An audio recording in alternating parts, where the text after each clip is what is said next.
stuff that was buzzing here, so why would one call all of a sudden go? Is this in your phone? Or is it just, you can leave it up. That's not mine. It's not yours? Okay. Just leave it there for him.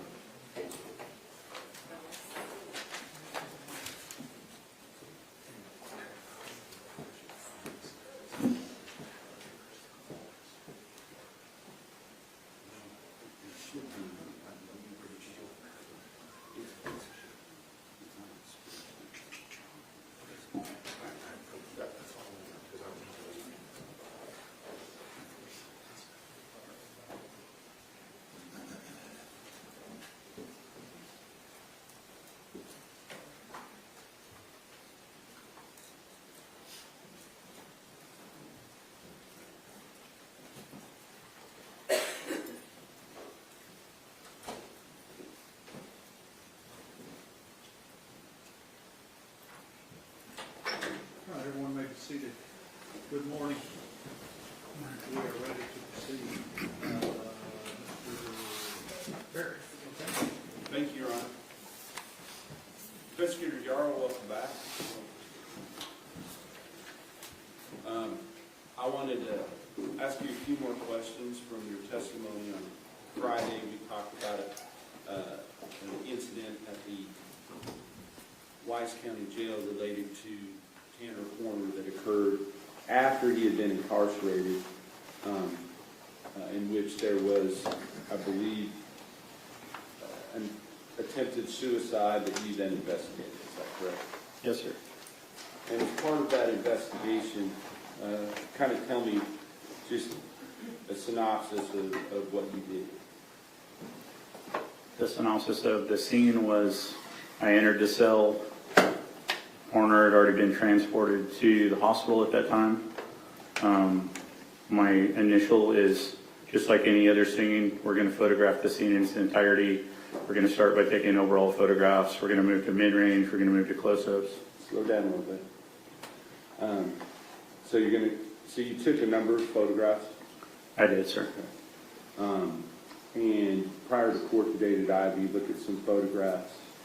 Yes, sir, I did. That were part of the photographs that you took that day? Yes. In addition to taking photographs, did you take some items into evidence? I did. And were some of those items documents? Yes. Okay. Specifically, what type of documents? Handwritten letters, sir. Okay. And may I approach, Your Honor? Yes, sir.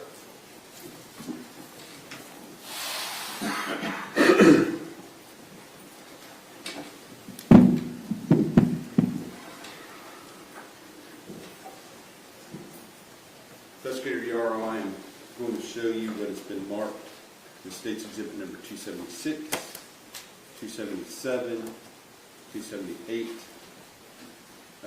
There's no 279. There's no document for that. 280, 281, 282, 283, 284, and 285. Have you seen those today? Yes, sir. Are those photographs that you took at the time you were investigating this attempted suicide? Yes. And are they true and correct as to what they represent in those photographs? Yes. You also have the original documents with you if they needed to be entered for purposes of the record. Yes, I do. And are these photos, are they true and correct copies of the original documents? Yes. At this time, Your Honor, I'll offer into evidence State's Exhibit number 276, 277, 278, no exhibit for 279, and the 280, 281, 282, 283, 284, and 285.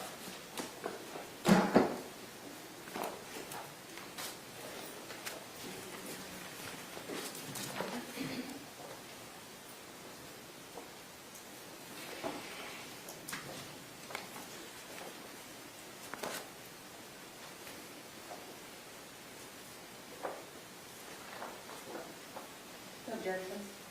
State's Exhibits 276 through 278 and 280 through 285. Thank you, Your Honor.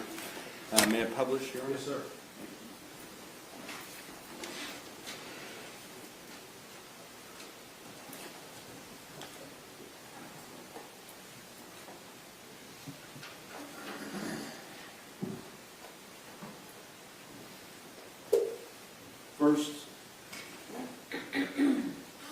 going to display State's Exhibit number 276. What are we looking at in State's Exhibit 276? So that's the built-in bench within the cell, and on top of the built-in bench are the sealed letters that I recovered from the scene. And did you lay them out in this manner, or were they that way when you took the photograph? They were laid out in that manner.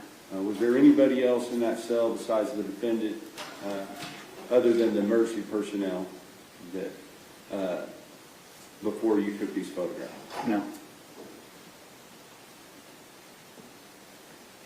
And if we look at these photographs, I'm going to ask you to go from the top to the bottom and read what the envelope says.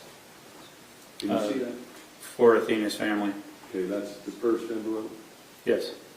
Second envelope. Detectives only. Okay. Third envelope. It's to Legacy Church. Okay. Fourth envelope. And then to Melissa Horner and Jackie, I'm not sure the last name. Okay. And then finally, And then to Cassie something. okay. So with regard to that, then those individual documents, did you take those things into evidence? Yes. Okay. And so now we're going to look at State's Exhibit number 277. Is that the evidence bag you collected those things in? Yes, sir, it is. And you have that actually with you today, correct? I do. All right. Now with regard to 278, we're now looking at just a more close-up photograph of the envelope to Athena's family. Is that right? Yes, sir. And inside of that envelope, did it have a handwritten letter? Yes. So now we're going to look at 280.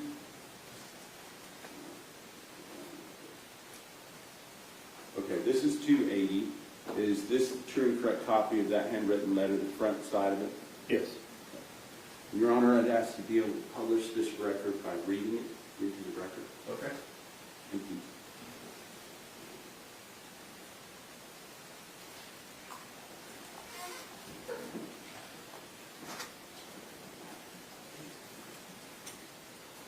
To Athena's family, I wanted to start by saying how sorry I am about Athena. The entire time I've known my legal counsel, they've continued to tell me how I don't need to apologize, shouldn't apologize until the trial, and frankly, I can't hold it in any longer. I've done a terrible thing to your family, and I'm sorry. I can't tell you how many countless nights I've stayed awake, unable to sleep. I pray for you, for all of you. So many were affected by my breakdown. Not just your family, but my own as well. You'll never get to see your baby girl grow up, and I'm sorry. Now my son is going to grow up without his father and protector. I owe it to you all to explain where my mind is at. Let me start by saying that I have Asperger's syndrome. In other words, I'm on the autism spectrum. I don't do well with change or things that are unpredictable in nature. When I first started out as a driver at FedEx, I was given a singular route, and that route wouldn't change for a while. After a bit, my employer started making random changes to my route, adding stuff from other routes, so they could make more money. I don't do well with change. Again, I can have meltdowns when unexpected changes to my daily routine happen. It was so bad one day I started to have a suicidal episode. I had to leave early that day or I was going to walk myself into oncoming traffic. The only thing that stopped me was thinking of my son growing up without his father. So I took off for a week and sought out help. I got put on medication and a week later I was back at work. I've let my employers know how I needed to keep consistent routine and I wouldn't have any issues. However, I was ignored. When I returned, they did the opposite of what was good for someone like me. They made me a floater. They put me on a different route every day, every time, going on to the next page. Now we're going to go on to State's Exhibit number 281. Is this a true and correct copy of the second page? of that document, investigator you are? Yes. Okay. May I publish, Your Honor? Yes, sir. I reminded them that I needed to be on a routine. It was like it would go in one ear and out the other. My mental health started to steadily get worse because of it. I couldn't just quit either. I had a son and I had to take care of it. Then on top of all that, certain aspects of my home life started to fall apart as well. I guess they got sick of me constantly telling them I needed consistency because they sold me off to another company without me having any say in the matter. In hindsight, I'm starting to think they were attempting to get me to quit, which in retrospect was kind of scummy. After a while, with the new contractor I started with Big Top Spin, my life started to kind of fall back into place. I got a car again, but I was still consistently stressed and had multiple minor meltdowns because even this new company had no regard for my mental health because they still refused to put me on a consistent route. The holidays came and my stress only multiplied. They forced everyone to work 6-day weeks as volume got higher and higher. It was all the wrong place and the wrong time. I'm sorry I allowed my mental state to be unstable. I'm sorry I took your little angel away from you. She didn't deserve it. You all didn't deserve it. My son didn't deserve to lose his father. My mother didn't deserve to lose her son. My fiance didn't deserve to have her wedding day stripped from her. I pray that my death eases your suffering in some way. The only thing I ask for, forgiveness, and for you to remember my son and show him some grace and mercy, for he no longer has his father. I love you all, and I'm sorry. Hannah Horn. Is that what it says? Yes, sir. All right. So now, with that envelope, was there also a smaller piece of paper inside of that envelope? Yes. Okay. So now I'm going to go on to State's Exhibit number 281. Is this the front side of that smaller piece of paper? Yes, sir. Okay. Side notes. FedEx Ground themselves are quite negligent when it comes to safety. They do nothing to make sure contractors' vehicles are actually road ready. Polaris and Big Topspin both tell their employees to lie on their beginning and end of day expectation because it's a pain to unground vehicles. And then the backside also had some writing. Is that correct? Yes. All right. Now I'm going to go on to State's Exhibit number 283. I hope this letter both helps you ease your suffering and helps with your case against FedEx. Is that right? Yes, sir. Okay. I forgot one thing. I want to go back to the top of State's Exhibit 281. We did not read this part. It says, little asterisk says, just know I have found God through all of this. Is that right? Yes, sir. Okay. Now, Your Honor, we would ask that the state read everything. He omitted the closing. I believe you skipped one line at the very end, just very. at the very end. Oh, I apologize. I did write, I love you all, and I'm sorry. Okay, so with love and sorrow and remorse, I love you all, and I'm sorry, Hannah Horn. Is that the part? Susan? Now, in addition to this letter, the other letter I want to talk about is the one that said for detectives only, all right? Yes, sir. So we're going to go to State's Exhibit number 284. This is the envelope, is that correct?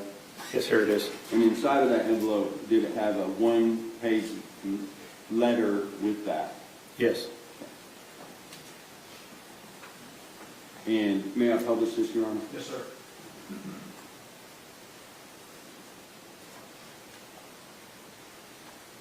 Detective, my family is in danger. It's 2 days before my arraignment day, and I'm worried that I'll be killed either to or from my way to court. The day Athena was killed, I wasn't the only one involved. When I pulled up to the house, an older man had pulled a rifle on me and demanded my wallet. It's weird, he almost expected me to be there. After he checked my wallet, he gave me instructions after handing me my wallet back He told me to take the girl and bring her to a specific spot, parentheses, the area with the tall grass bamboo, in parentheses. He gave me a change of clothes for the girl and told me to have her change into them before handing her over to him. He had threatened my family and I didn't know what to do, so I just went along with it. Don't tell the media, BTW. IDK, if he's going to do something. If I'm killed on the way to or from the courthouse, I'll assume it was him. When I handed her over, she seemed like she knew him. It kind of freaked me out when she calmed down after seeing him. I shut my headlights off and followed them, and I saw him park his truck by that creek. The next day, I went by there after work and saw the girl's body. I put her body in the water. I needed to get this out, even if it was just in writing. Don't tell the media. Don't tell my family. They'll tell the media.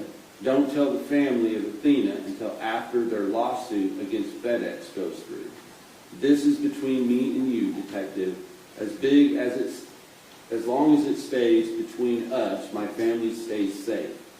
I'll gladly keep the blame as long as they're safe. The man was older, probably 50s, gray hair, short military-style haircut, kind of fat, with a bit of upper body muscle.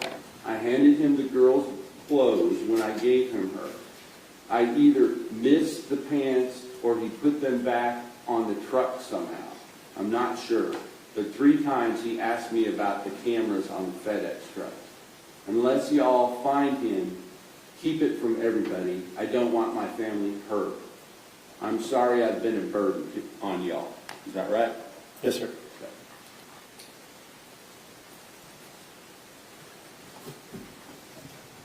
We can turn the lights back on.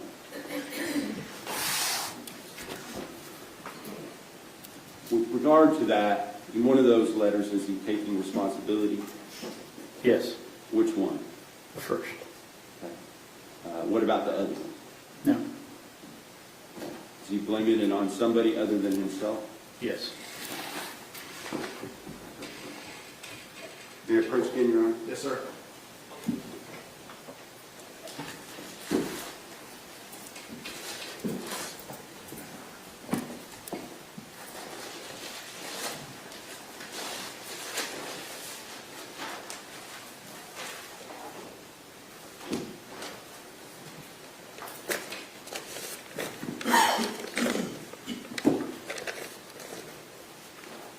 Yes, excuse me, not yesterday, but last Friday, when you were testifying, we admitted a number of pictures of the clothing that you took out of the defendant's locker. Is that right? Yes, sir.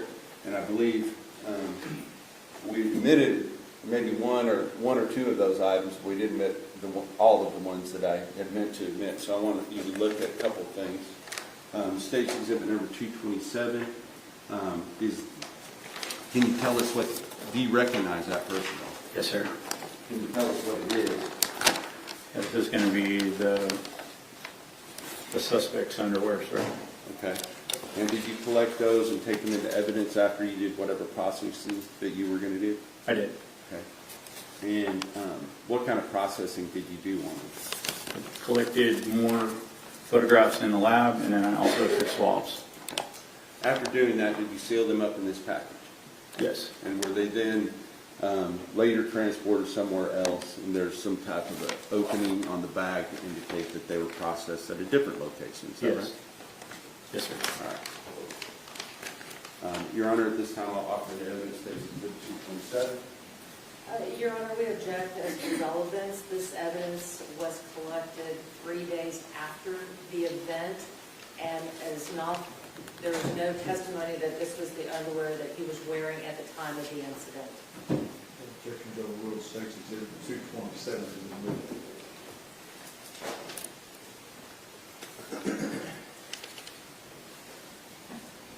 Now, I'm going to show you State's Exhibit number 228. Can you tell me what that is? Yes, sir. This is actually a long hair that I collected off of the inside of his underwear. Okay. And was that also, appears, opened later at a lab Yes, and looked at? yes. I will offer the evidence states exhibit 228. We do have the same objections for all of these exhibits. If they're all, I'll let you, what I'm saying is if you have the same objections, you don't have to repeat it. I would just assume it's the same objection. Well, I understand, Your Honor. The objection we have to this one is that this is, may we approach? Yes.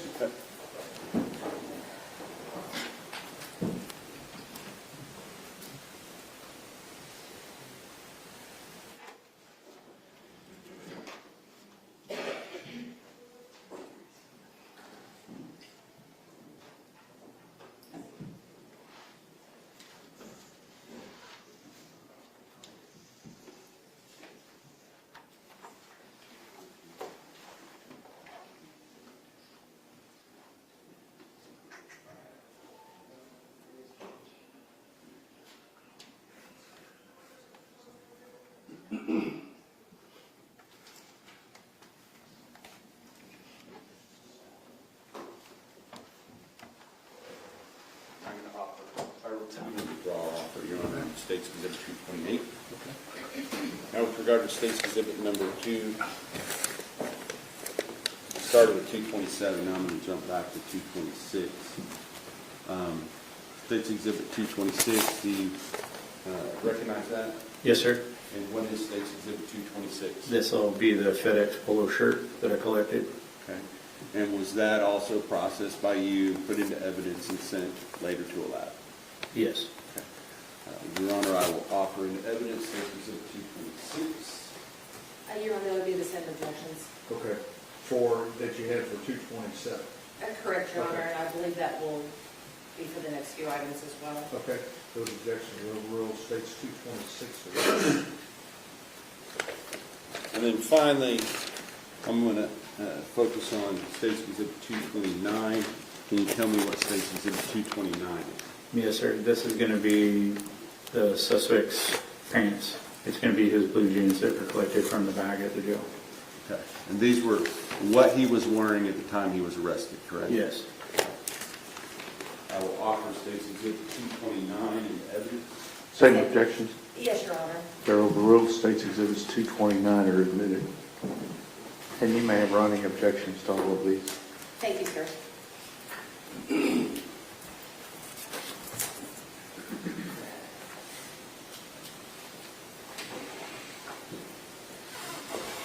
Your Honor, I will pass you. Cross-examination. Yes, Your Honor.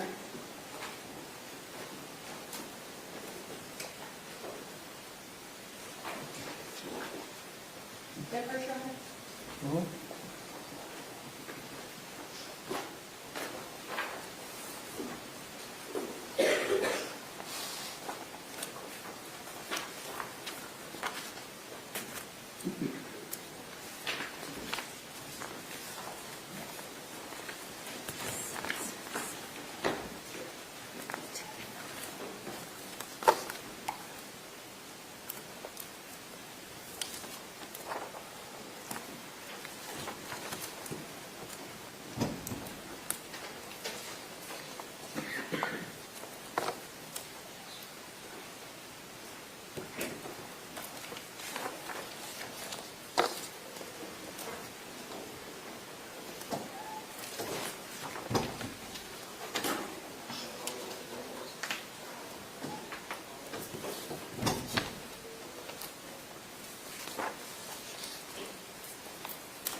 Yes?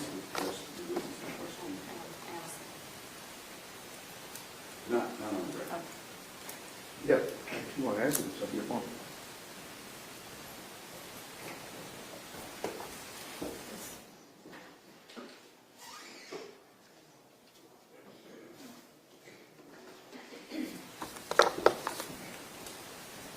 Yeah, first witness, Your Honor. Yes, absolutely. going to hand you what has been marked as defense exhibits number 36 through 43, and I'd ask you to take a look at those. Morning, Counselor. How are you today? Doing well. How are you doing? Good, thanks.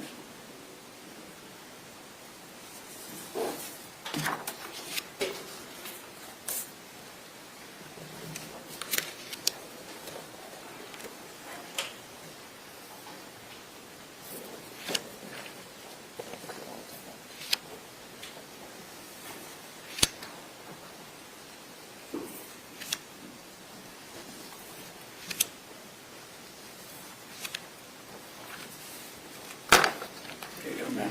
As a part of your investigation into the suicide attempt at Wise County Jail, you didn't just take pictures of the letters involved, right? Yes. You took pictures of the entire cell. Correct. And on defense exhibits number 36 through 43, are those true and accurate representations of the cell as you saw it that day? Yes, ma'am. Your Honor, we offer states, I'm sorry, defense 35 through 43? Okay. Your You Honor, said hang on, you said 36 to start out, is I it did. 35? It is 35. 35 through 43. Any objections? only to, I don't have the number, but the one that was taken at the hospital was not taken by this witness and was not, he doesn't, he can't. That objection is overruled.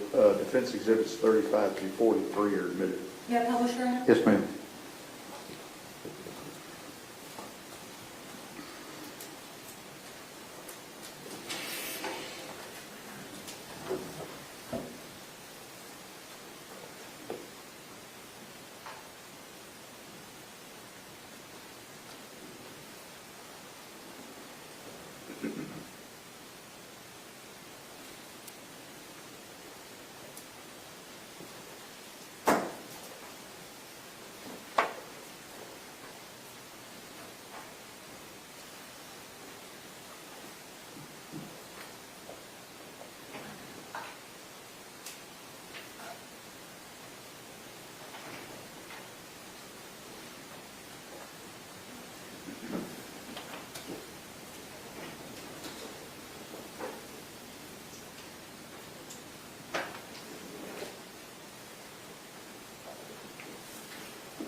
Correct. No further questions. May this witness be excused subject to any potential recall? Yes, Your Honor. No objections. Thank you, sir. You're pretty good. Thank you, sir.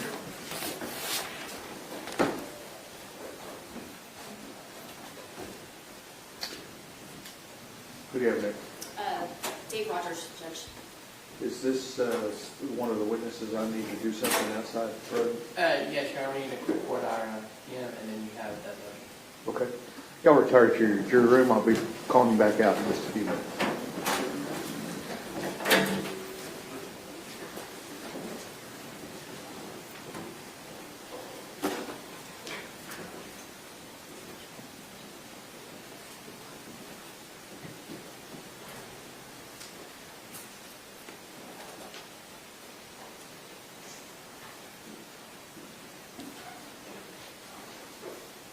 All right, everyone may be seated.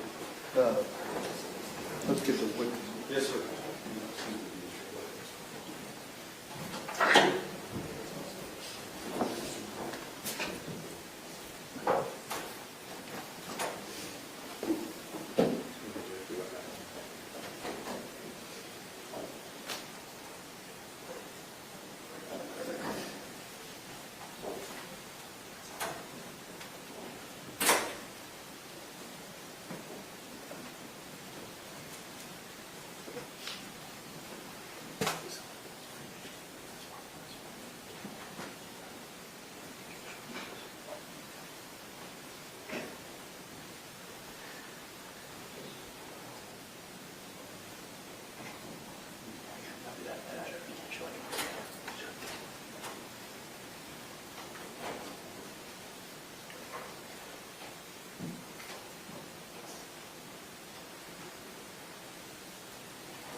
Good morning. Solemnly swear or affirm testimony given this cause will be the truth, whole truth, and nothing but the truth, so help you God. Yes, sir. Have a seat. The rules in effect, so be sure to follow it, okay? Yes, sir. Yes, sir. Ms. Jewell? Oh, Mr. Barry? Yeah, well, it's my witness, Your Honor, but I don't know what they have questions for. How do y'all want to I handle can start, Your Honor. it? Okay. Well, the issue is going to be, I think he's going to be used to introduce state's exhibits, what's been marked state's exhibits 116 through 178. Okay. So, And this is on out of your motion to eliminate? yes. Okay. Well, I also would like to take him on board RFC. Did he actually take those photographs? If not, who took them? How was he able to argue their admissibility? And then after that, I'd like the court to do a 403 due process evaluation to see whether they're more prejudicial or probative, whether they're cumulative, whether they tend to prove any fact that's involved. It would state hand me state's exhibits 160 through 176 and 178, and then Mr. Noble, while you're doing your questioning, I can look at the exhibits. Is that okay? Yes, sir. Okay. And just so we also are introducing state exhibit 143 and 152 as well. You need to see those. No, Your Honor. I've looked at them.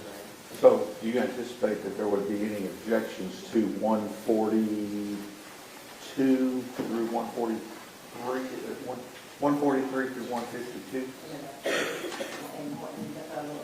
And the phone, that's 153, sorry. Not for 143 through 149. I would ask about 150 through 152. Same question that you proposed. Let me see 150 through 152. And I don't know if he needs to see the ones I'm asking about. If he needs to, I can hand them to him. Yes, Which ones did you need? 150 and 150? 150 through 153.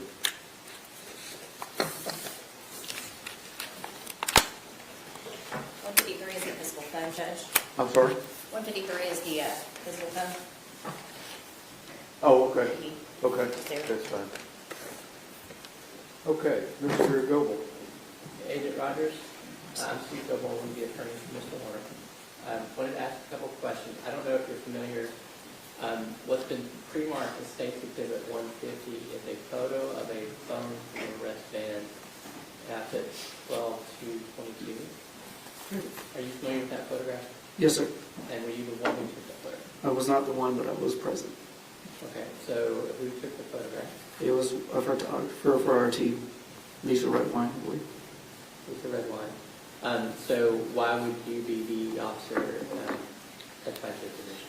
As senior team leader, I'm the one who oversees the whole scene. so I would be present during all activities,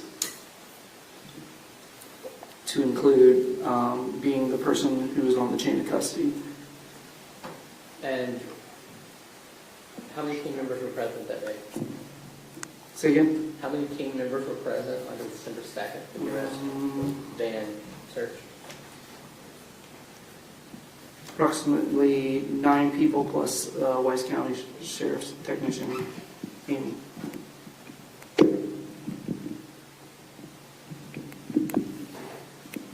Same question for with the pre-marked state exhibit 151, photo of the phone or airplane mode from the same date.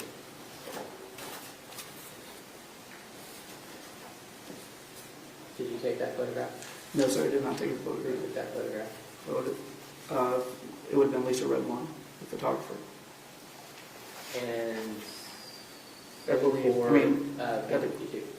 I believe without looking at the photo log, I have the same question for State Exhibit 152, who took the photograph, and it's just a different thing from the rest of same thing, same person. And did you oversee any of those photos being taken? Yes, sir. And what do you mean? Did you direct them to be taken, or were you just there? What was that? Correct, I was there. Okay. And what happens to the, is this a digital camera? How does those actually get processed? How do they make it? It's, yeah, our photographer shoots it on a SD card and then creates the disc. Okay. So she didn't give that SD card to you? No, sir. That stuff is handed over to the Wise County Sheriffs for their evidence. Okay. She takes the photo, takes the SD card out, and gave it to Deputy Amy? Yes, sir. What about what's been marked safe exhibit 153, the phone? Did you review, you want to see that? The purple phone, the Samsung phone, or the Motorola phone with the purple case? Is that what we're talking about? Picture in front of us. I don't have the picture in front of me anymore, sorry. Judge, could you hand him safe exhibit 150? 150, okay. Yes, sir. If that's the phone we're talking about? The one that was, yes. Were This you is the one that was that collected. located that? I was there, I mean, I saw it inside the FedEx truck, yes, sir. Okay, and you weren't the one that seized it? I wasn't the one who collected it, but I was there when we gave it to the evidence over to Wise County. Okay, so who collected it? It was Ashley Groover and Alyssa Porter that collected it. And they gave it to Deputy Amy? So they collected it, they put it in an evidence collected log, logging it into it. At the end of it, it is either myself or the team leader that gives over the evidence to the Wise County. So who is the team leader? The team leader for that site was Tim Smiley, and I was a senior team leader.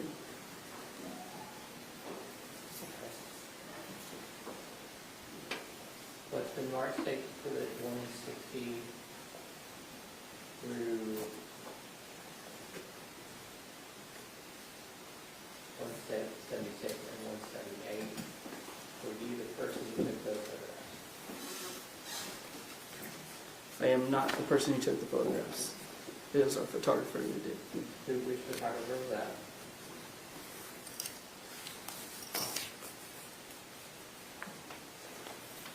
It would have been Thomas Ainsworth, assisted by Lisa Redline. What was your role on that? I was a senior team leader. I oversaw the planning and coordination of that recovery. How many people were on your team at that time?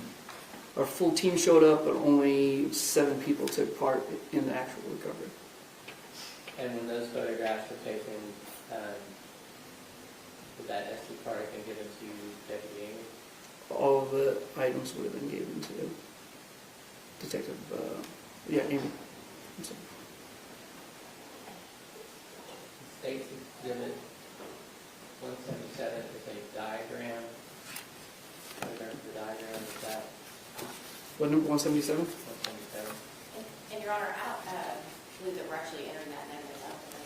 I was going to say, I didn't see a 177. That's fine. Okay. I got 176.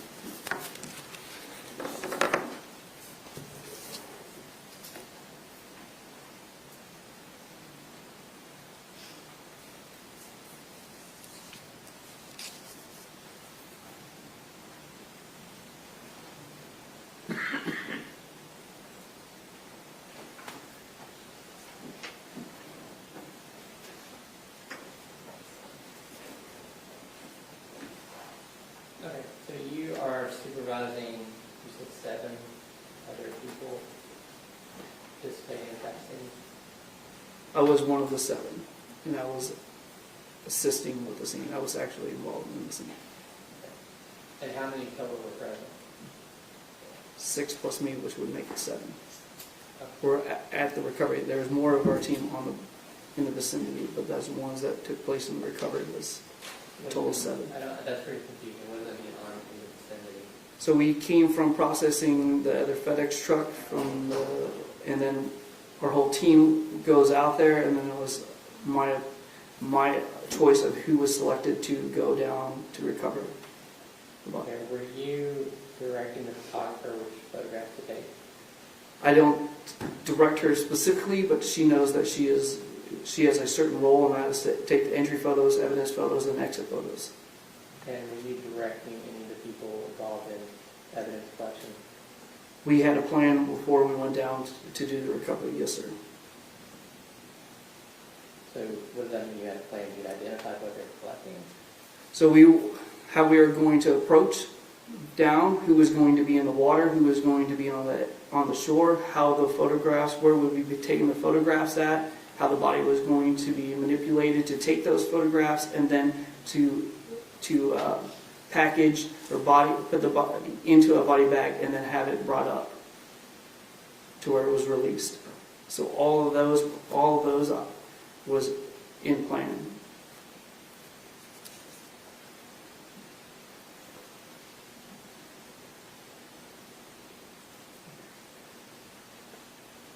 Pass Ms. Strand. Any questions, Ms. Dooley? Just one. As for the body recovery, were you physically in the water with the Athena Strand? Yes, I was. So you were there at the scene the entire time? Correct. Objections? As to each item for objection will continue that he did not establish the chain of custody by himself. He was not directing the photographs to be taken. He was not identifying which items were to be seized. He was the supervisor, which is a role.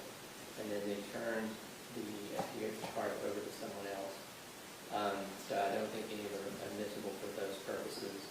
As to items 160 through 178, excluding 177, we continue our objection under 403 and due process that they're cumulative, they are not relevant at this point.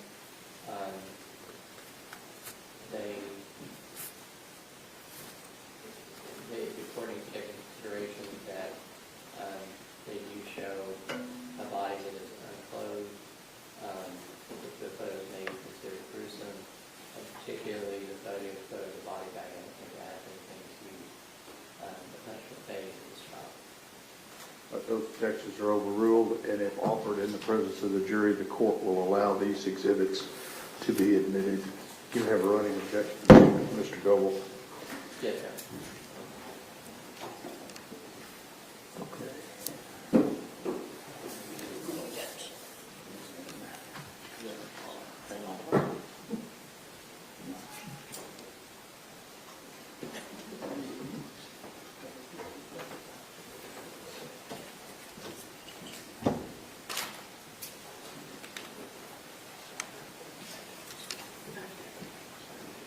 Both sides ready for the jury?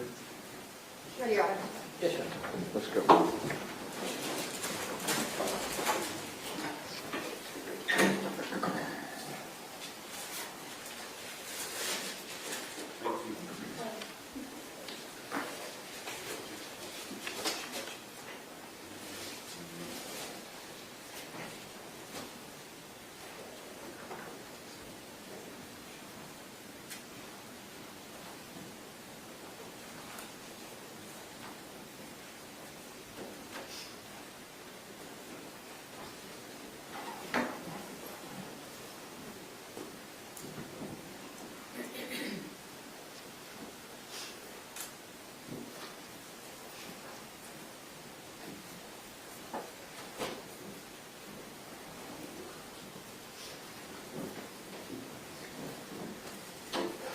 All right, everyone may be seated.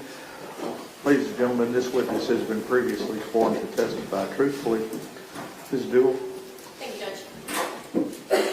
Go ahead and state your name after your. My name is David D. Rogers II. And who are you employed by?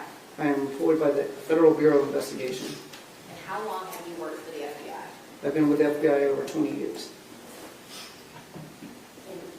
In your 20 years, what all roles have you had at the FBI? Initially, I was an investigator for domestic terrorism and international terrorism. Then I worked approximately 15 years as a weapons of mass destruction investigator, which is chem, bio, rad, nuke, explosive investigations. And then I took the role as a senior team leader for our evidence response team, our crime scene team, for approximately 4 years. And then I recently now a cyber agent for the criminal. And I have also been a part of our hazardous evidence response team since 2011. I've been a part of our evidence response team since 2018. And like I said, in 2021, I took the role as a senior team leader who was over the entire team of 32 individuals plus alternates. You talk real fast. Oh. Slow down. Apologize. I've just got notes like that too. What type of training and education did you have to have these roles? So in order to be on the crime scene team or even the hazardous evidence response team, you have to have 40 hours of training in each discipline. So it's 2 weeks of training. And then in addition to those trainings, you have others. So I've had post-blast, which is explosive recovery training. I've had large vehicle post-blast training. I've had human remains recovery training. That is approximately a week. I've also facilitated some of those trainings with our anthropologists that are in the Dallas area. I have also attended other trainings that dealt with body recovery stuff. Were you asked to assist on the investigation in this case for Athena Strand? Yes, I was. And when were you first asked to assist? I was, as senior team leader, I was asked by my supervisor to respond out to the abduction site and went there on that behalf with a small group of people to be in the area in order to make a determination how many people, where we needed people to go. You mentioned that you were the senior team leader for this team. What is a senior team leader's role? My role is to coordinate and plan all the operations on scene, to include and also training and making sure that people on our team are certified to go and handle crime scene teams or crime scenes. On December 2nd of 2022, did you participate in what I'm going to call the initial search of the arrest van? Correct. If I call the van, the arrest van, do you know which van I'm talking about? Yes. And do you recall what license plate that van had? I believe it was GCP 0468. Make sure we're talking about the same van. On this initial search, what did you and your team do? Because the vehicle was brought to us, we knew that there was items in there that was what the investigators wanted. We were able to take a picture, or we were able to look into the vehicle and see that there was a cell phone and a bag that was visible in the vehicle. And therefore, we collected those 2 items.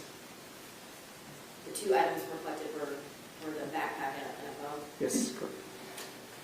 Your Honor, may I have your choice? Yes.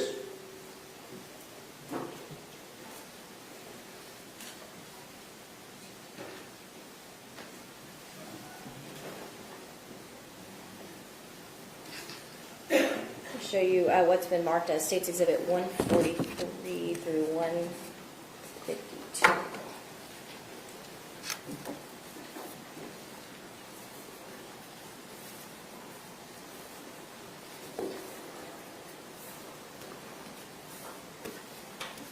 And do you recognize these items? Yes, I did. And what are you looking at? This is the FedEx vehicle that that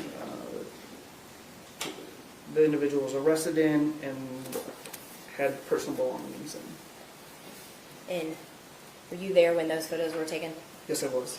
And do all of those photos fairly and accurately depict the scene and the items that were in place that day? Yes, it does.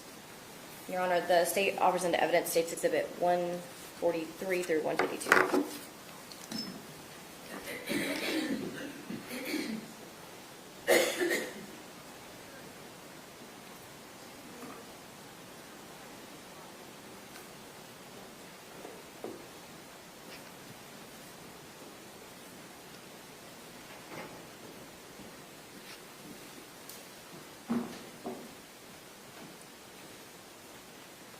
That's okay. States Exhibits 143 through 152 are admitted. Thank you, Judge.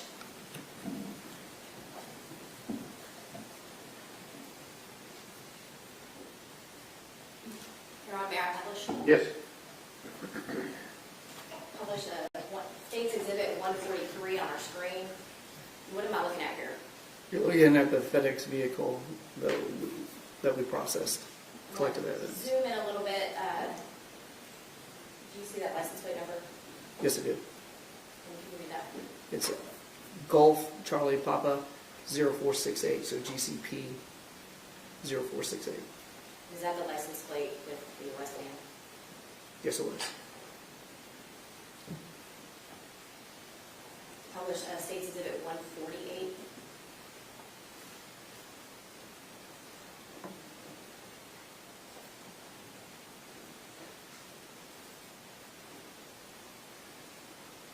What are we looking at here?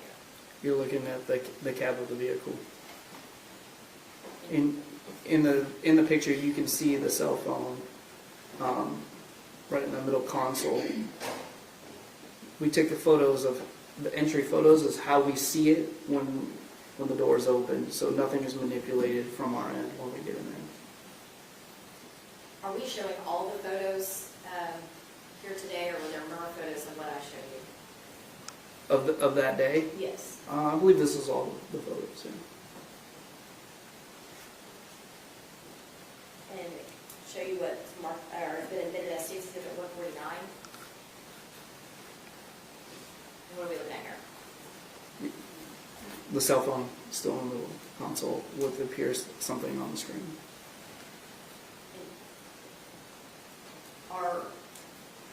Are all these photos taken before anybody has touched the items? It is before our team touches the items, correct? I believe you said before that this item was collected by the FBI team. Yes, that's correct. Your Honor, may I approach? Yes.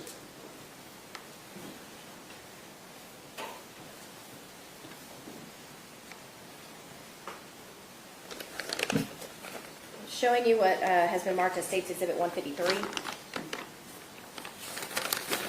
And do you recognize this item?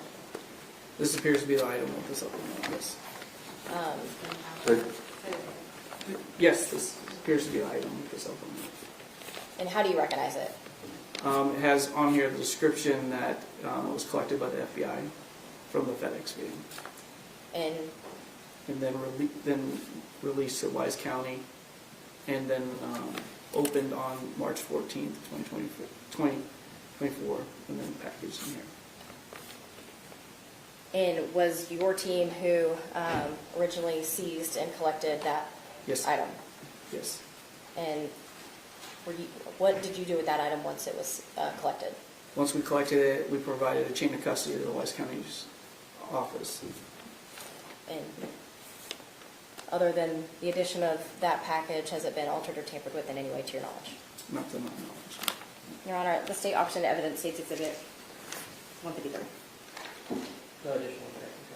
Those previous objections are overruled and States 153 is admitted. Thank you, Judge.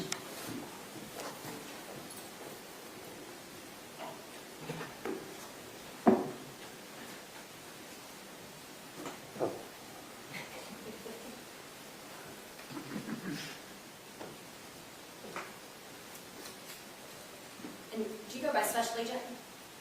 Yes. Yeah, okay. Special Agent Rogers, as soon as you guys were in the middle of or concluding that initial search of the arrest van, what did you do next?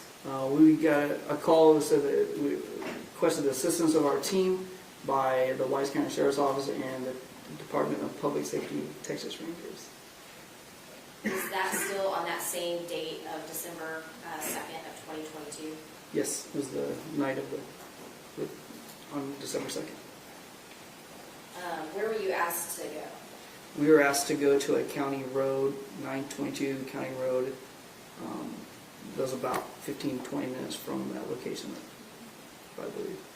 Do you recall about what time of day or night it was? We finished up around 7:30 from the Wise County office, and then departed to the where the recovery was to occur. Was it already dark out? Yes, it was. When you arrived on that scene, what did you see? Coming down the road with a team in our supply vehicle, it was lined with first responders. As we approached, we were able to set up our vehicle on the bridge area, and then was able to and then deploy some. There were some lights out there, but we had some other lights that we utilized to brighten the area. And you mentioned your team. Who all from your team was with you at that point? Collectively, it was all the people that were from the Wise County Sheriff's Office that came out there, and then we got on the bridge, and then we had to assemble a smaller team of 7 individuals. And a smaller team of 7 individuals to do what? Obviously, it's a hard decision to make. We wanted to choose, with the assistance of the team leader and our senior members, we kind of compiled some names that we thought could handle the scene. Obviously, this is going to be a traumatic scene, so we wanted to make sure that we had people that could handle it.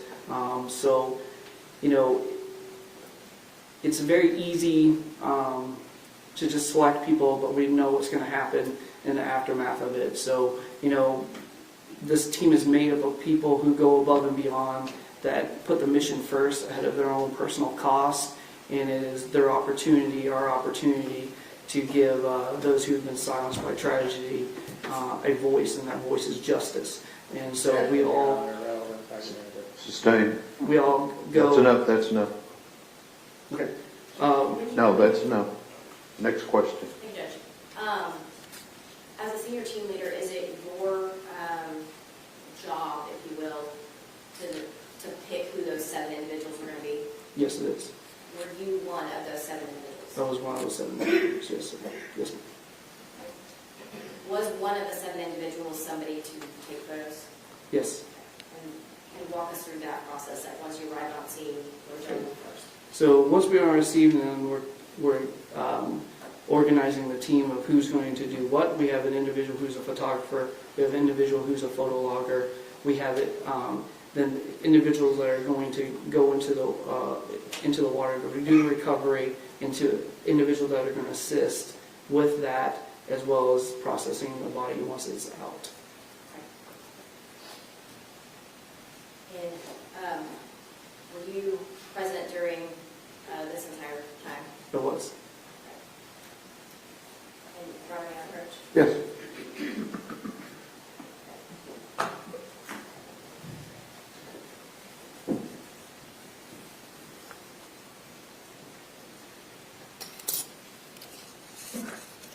I am showing here what has been marked as States Exhibit 160 through 176 and 178.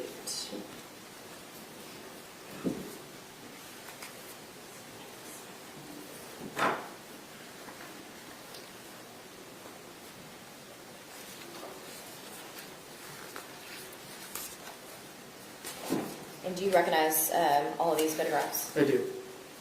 And you were present on scene during all of these? Yes, it was. And does this fairly and accurately depict the scene and the body recovery as you personally saw it that night? Yes. Your Honor, at this time, the state option to evidence States Exhibit 160 through 176 and 178. Any objections other than those previously given to the court? Yes.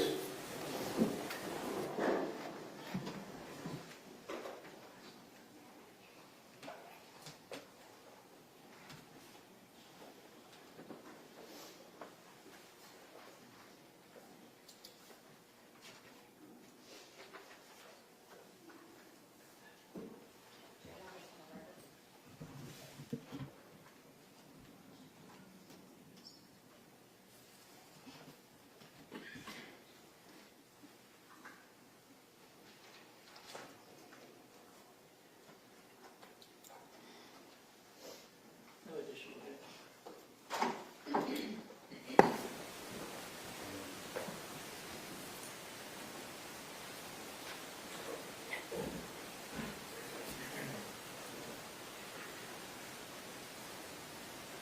No additional objections, Mr. No Chairman? additional. Your objections previously given are overruled and states exhibits 160 through 176 and 178 are admitted. Thank you, Judge.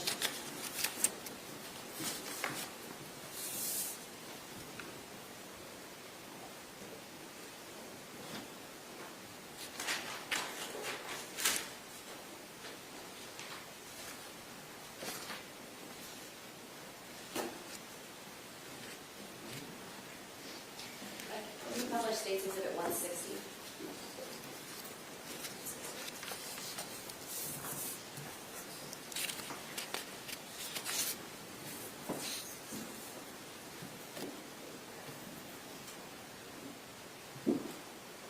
And can you describe what we're looking at here?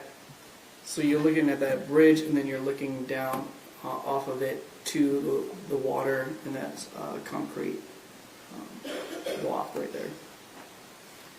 And then on the other side of that block is where the remains were recovered. Can you zoom back out a little bit? Sure.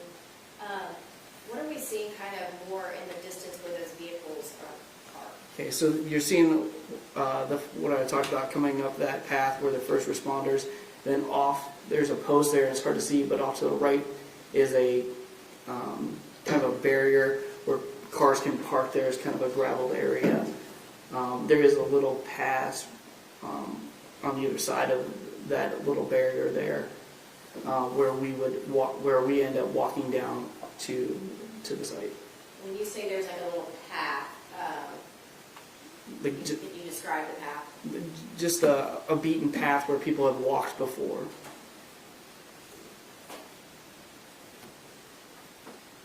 I'm going to show you what's marked as States Exhibit 169.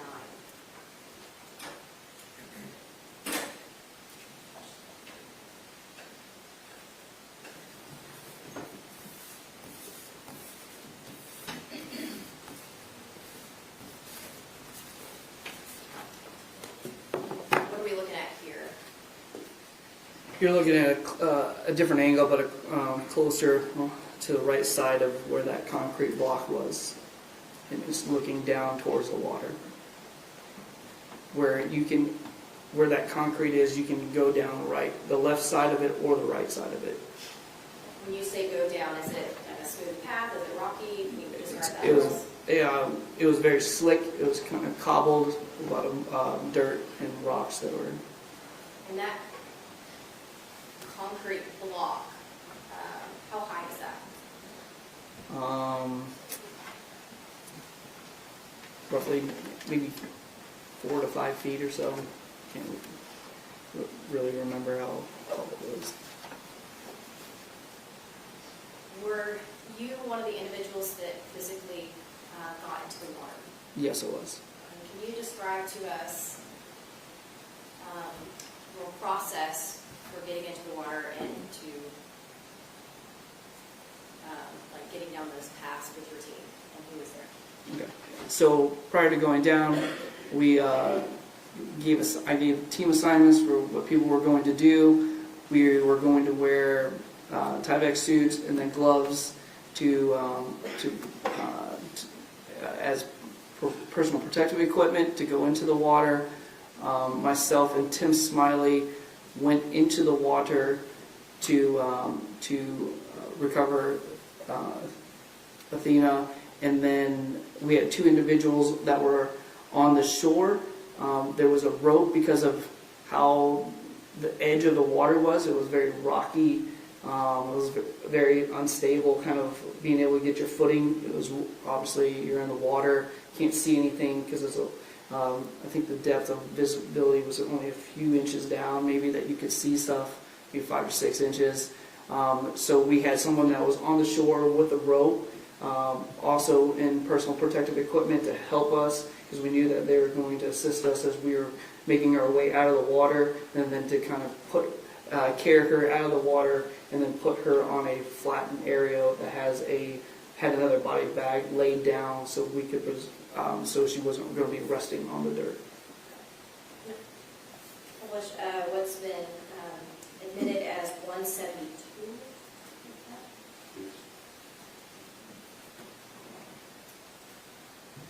What are we looking at here? Kind of towards the middle of the screen, and then a little bit more in the middle, very middle, you can see was a hand that was barely visible out of under the water. And then you could obviously, from our perspective, because we were in the water, you could only see the hand barely visible. You couldn't see the very outline, but obviously photographs give you that advantage. But we could see just her hand that was kind of under the water. And is this how you and your team found Athena before you entered the water? Correct. So once she's in the water right here, what did your team then do to recover? So Tim and I, Agent Tim Smiley and I went into the water. I was going to go, I took one side of her body, he took the other side. We grabbed her arm and her leg, and we both were trying to work our way out of the water to where we got to the other 2 individuals that were standing there to assist us as we came out of the water. Counsel, Yes.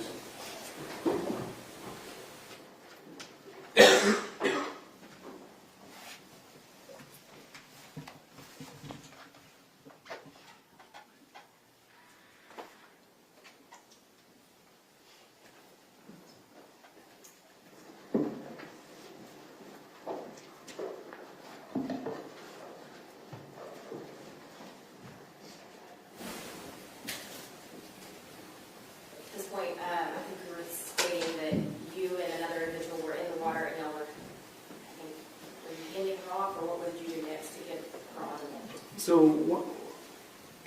we, all 4 people were assisting her body over to the ledge that we were going to place her on so we could take the photographs and then collect the forensic, or maintain the forensic, preserve the forensic evidence that could have been available or on the body.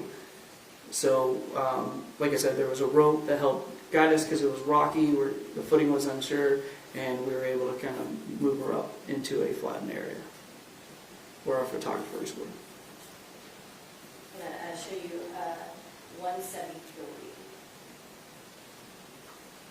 And what are we looking at here? This is the as we came out, I would say it was probably about mid-chest level where that landing was, and that's where we put Athena's body onto the body bag. How deep was the water? It was roughly, it was up to about kind of our waist. I remember right around our waist, and it was about 5 feet from the edge into the water. Placed her on this, and this was a body bag, you said? Correct. It was. And what did y'all do at this point? At this point, as we later up there, our photographers started taking the photographs of the body. As they took the photographs, then we put bags and taped them around her hands. And then after those were photographed, we then rotated her body over to the backside where more photographs were taken, and then eventually rotated back to where she was face up. Not going to publish on the screen, but I'd like you to look at what's been admitted as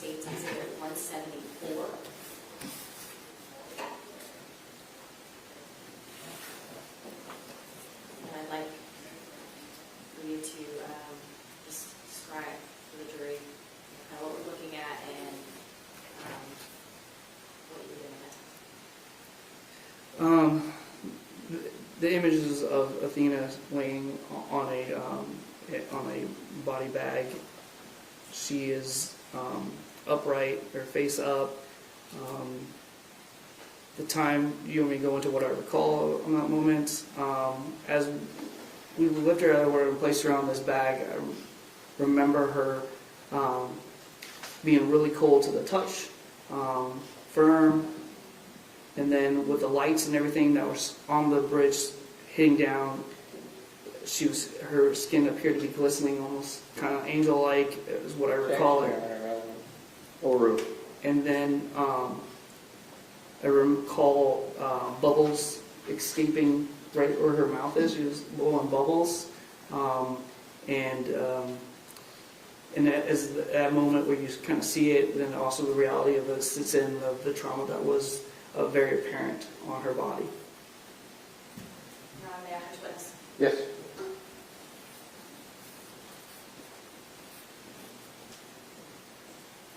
Ron, may I publish this as on the individual? Yes.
Especially in orders. At this point, what did you guys do to finalize getting Athena into the body bag? So once all the pictures were taken and her hands were bagged, we then placed her in a body bag, which prior to that was, there was a determination that the body was deceased by the Justice of the Peace. And then we zipped up and then put our identification tags on it and then brought it up to the funeral home that was going to take the body and then have it go to the medical examiner's office. Who brought her body up to the funeral? It was our team that brought her up. I'll pass this. Cross-examination. Briefly, Agent Rogers, you were not the person who took those photographs, Not those, no sir. and all the photographs and any evidence were turned over to Deputy Gamey. Yes, the Wise County. Yes. That's what it's Redirect. Nothing further. May this witness be excused subject to any potential recall? Yes, sir. Yes, Judge. Thank you.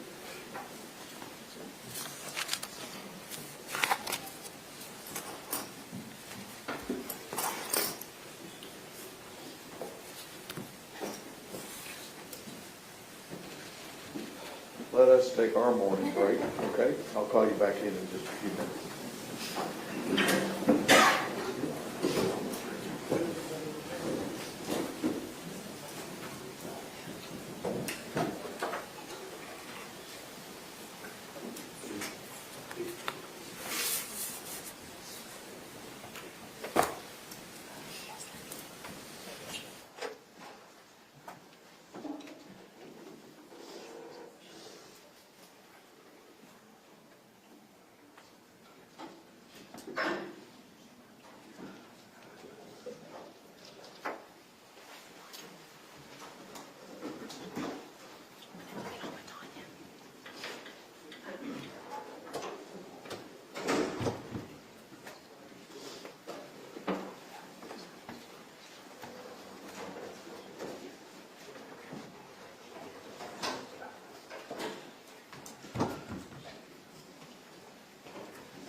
Let's go.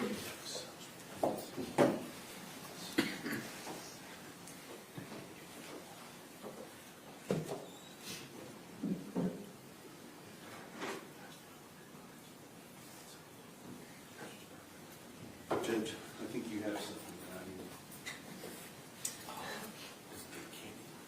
Nope.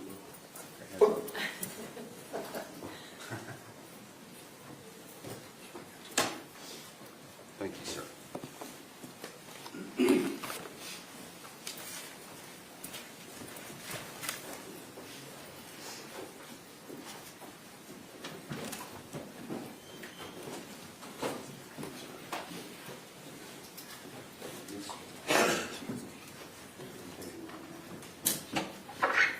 All right, everyone may be seated.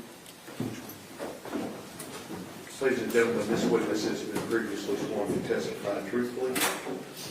Mr. Berry, you may proceed when you're ready. Thank you, Your Honor. Dr. Dwyer, welcome. Good morning. Would you please introduce yourself to the jury and tell them what you do for a living? Good morning. My name is Dr. Jessica Dwyer. That's D as in dog, W-Y-E-R. I'm the Chief Medical Examiner and Director of the Crime Lab for the Southwestern Institute of Forensic Sciences in Dallas County. And can you tell me, as a medical examiner, what is sort of your job description? So a medical examiner is the same thing as a forensic pathologist. Pathology is an area of medicine that's focused on the study of disease. Forensic pathology is even more specific. It focuses on the study of death. So that's basically what I do. And can you tell us what kind of background, training, experience you've had to qualify you for the job that you currently hold? Sure. I have a Bachelor of Science degree in Animal Science from Texas A&M University in College Station, Texas. Following that, I obtained a medical degree from the University of Texas Health Science Center of San Antonio, which is in San Antonio, Texas. Following that, I completed a combined anatomic and clinical pathology residency with the University of Pittsburgh Medical Center in Pittsburgh, Pennsylvania. And then following that, I did a year of specialized training in forensic pathology that's called a fellowship. And that was with the Office of the Medical Examiner of Allegheny County, which is also in Pittsburgh, Pennsylvania. And then along the way, there are 3 licensing exams that you have to take in order to practice medicine in the United States. Passed all of those on the first attempt. And I also have 3 board certifications in anatomic, clinical, and forensic pathology, all of which I passed on the first attempt. And since you have become a medical examiner at the Southwest Institute of Forensic Sciences, have you, I guess, been given other duties than just the level of medical examiner? Yes, sir. As the Director and Chief Medical Examiner, I have a lot of administrative duties as well, but I do still perform autopsies every day. Or do you have supervisory duties over the others? Yes. And with regard to an autopsy that was performed on the date of, I believe it was December 3rd of 2022, approximately 7:30 a.m. on an individual by the name of Athena Strand. Do you recall that? Yes, sir. And so I just stated the date it was on, but how was it that you first became aware of this case? And was it different? Were you just on duty that day, or did you specifically go to perform the autopsy on this particular day? I was scheduled for work that day, so whatever cases are reported to the office that we ultimately bring in for an examination are your task for the day. So in this case was reported from the Justice of the Peace in Wise County, and they requested us to perform the autopsy, and that was my assignment for the day. And according to your understanding, what was that day in relation to the date where her body was located? So I believe the body, because this was a Saturday morning, I do remember it was on a Saturday. I believe her body was discovered Friday evening, and the case was reported to us somewhere in the late evening, early morning on Saturday, the December 3rd. And is that common or unusual as far as an autopsy being performed so quickly? How does it normally take place? No, for cases that are reported to our office and brought in for an examination, we try to maintain a 24-hour turnaround time, so this is not unique. Okay, you talk real fast. I'll try, I know, I'll try. You're Fort Worth, not Dallas. Yes, sir.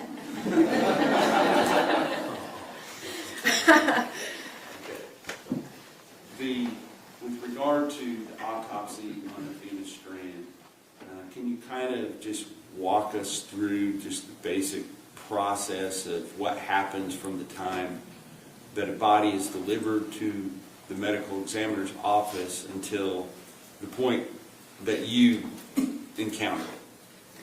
So the process of an autopsy? Well, the process of getting it to you. Okay. Yes. So in this instance, the body is actually brought to our facility, specifically the morgue area. We do scan the body in. The body bag is sealed with a plastic tag that we keep closed until the time of the examination.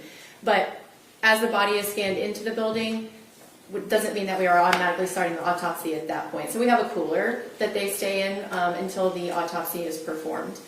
And then not the process of the autopsy, just the intake part, correct? Yes. All right. So once you are ready to begin the process of the autopsy, let me ask you this first of all. What's the purpose of the cooler? So it is kept at a cold temperature to just preserve the condition of the body. And is that slow the rate of something? Decomposition, slows the rate of decomposition, yes. And are there some documents that you usually have to have in order to do an autopsy? There are some documents that we typically have before the autopsy, yes. And can you kind of describe what that is? So our building is a 24-hour day, 7-day-a-week operation, but I am not physically in the building 24 hours a day, 7 days a week. Who answers the phone for our facility are our forensic investigators. So anytime a death is reported to our facility, it's the death investigator that is taking that information, determining if this case needs to actually be brought in for an examination, etc. So they will draft a report of all the things that were reported to them by whoever is reporting the death. So it's called an investigator narrative. So that's given to the medical examiner prior to the case, so we have an idea as to what's the circumstances of the death and kind of helps us triage our cases for the day. So you had some understanding of what was the circumstances before you did the autopsy? Yes, sir. Do you also have to be given some official authorization from somebody in the county that it comes from in order for you to do an autopsy? So because I'm an employee of Dallas County is my jurisdiction. However, when another county is requesting our office to do an autopsy, they have to provide an authorization form stating we're requesting Dallas County to perform this autopsy, correct? Now, as you are conducting an autopsy, do you take notes, fill out diagrams, things like that, to record your findings so that later you can put them in your autopsy report? Yes, sir. And can you describe what that's called? We kind of colloquially refer to them as our bench notes. Essentially, it's all the notes from the case that I'm going to then take to my desk after I'm done with the case so I can officially memorialize it in a more organized, neat fashion into an autopsy report. Now, before an autopsy report comes out, is there another short form report that is often issued by the medical examiners before the final autopsy report? So we do have a cause of death report that you can request through our office, and what it is it's on official letterhead, and it just provides the cause and manner of death for the decedent with the signature of the pathologist performing that examination. And then, of course, the final document would be your examination report. And what is that called? You're talking about the finalized autopsy report? Yes. Yes, that's the neat version. It also incorporates any findings from toxicology or some ancillary testing that we may or may not request, but that is the comprehensive finalized report. May I approach your honor? Yes, sir.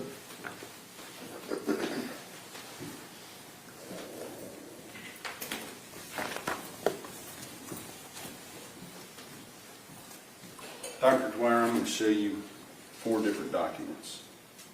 State's Exhibit number 271. Do you recognize that? Yes, sir. And what is State's Exhibit number 271? This is the autopsy authorization form for decedent Athena Strand that's signed by Judge Jan Morrow, who is the Justice of the Peace for Precinct 1 in Wise County, Texas. And State's Exhibit number 272, you may have to look through that and see if you recognize all the pages. Yes, sir. And what is State's Exhibit number 272? This is a copy of my bench notes. Okay. And chronologically, that would come during the autopsy itself, correct? Correct, yes. All right. Now, following the autopsy, the short form report, State's Exhibit 273? Yes, this is the cause of death report, signed by me. All right. And then finally, State's Exhibit number 274.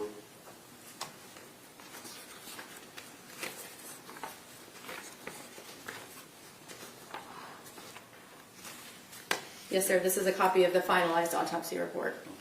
Thank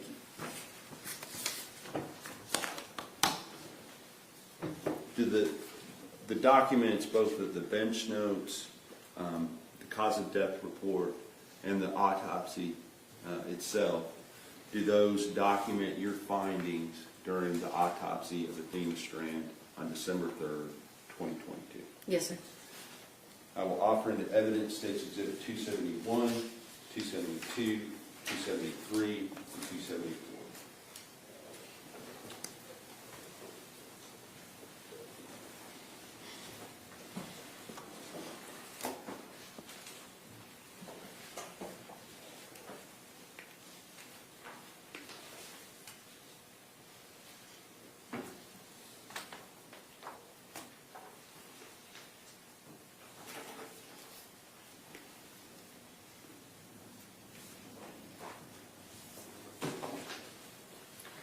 No objection.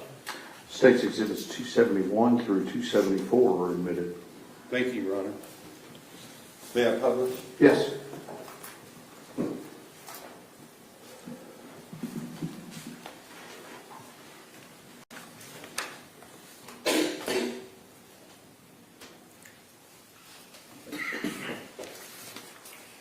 We'll start with State's Exhibit number 274.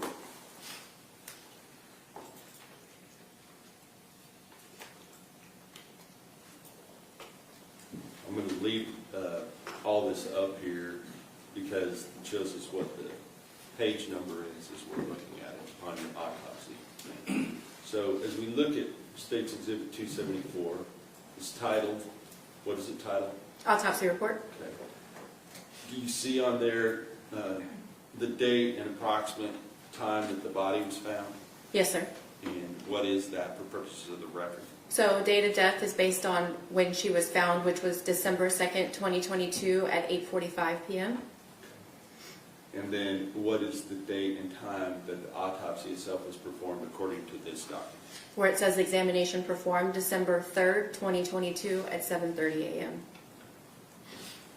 Now, with regard to the autopsy itself, before the autopsy begins, is there an evidence collection? You can turn that off for a second. Is there an evidence collection process that takes place? Yes. And can you describe that for the jury, please? Depending on the type of or suspicion of death, we may collect trace evidence at the autopsy. In the event that there's a firearm potentially used in the decedent's death, we would test for gunpowder residue, or we may collect hair, we may collect fingernails, or a blood sample to ultimately be dried on a blood card. Those are some examples of trace evidence we collect. And was that done in this particular case? Yes, sir. And of those things that were collected, can you describe them, what was collected in this particular case? Yes.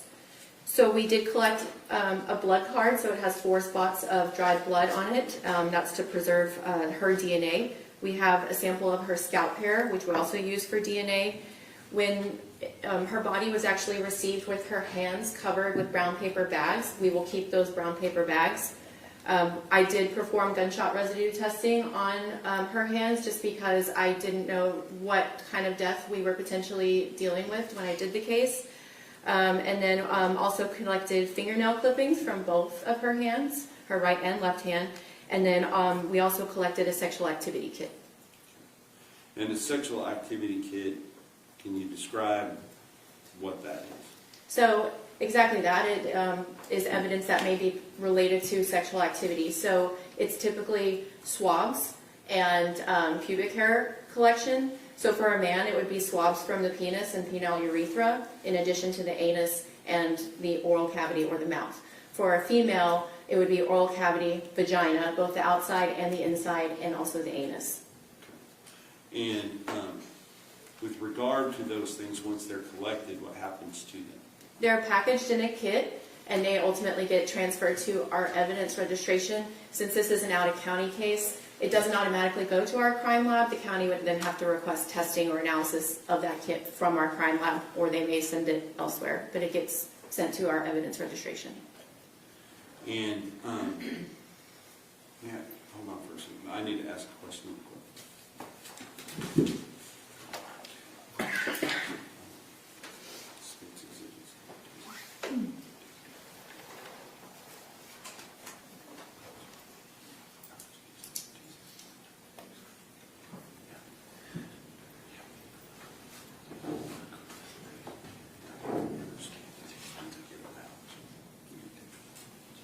May I approach her? Yes, sir.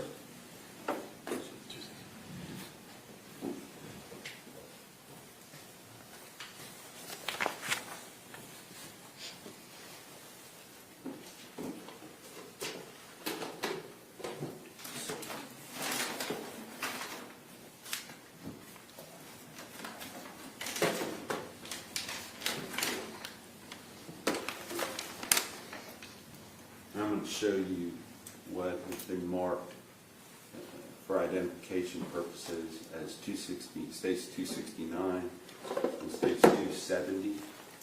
Does it appear to have the evidence tape from the Dallas County Medical Examiner? Yes, with my initials too. And can you describe, first of all, what would be in State's Exhibit number 269? So a lot of this writing in yellow tape is not mine, but what I can tell you is that this is typically how I package evidence from a homicide or potential homicide. And there is a sticker itemizing this particular item that correlates to the number for this decedent.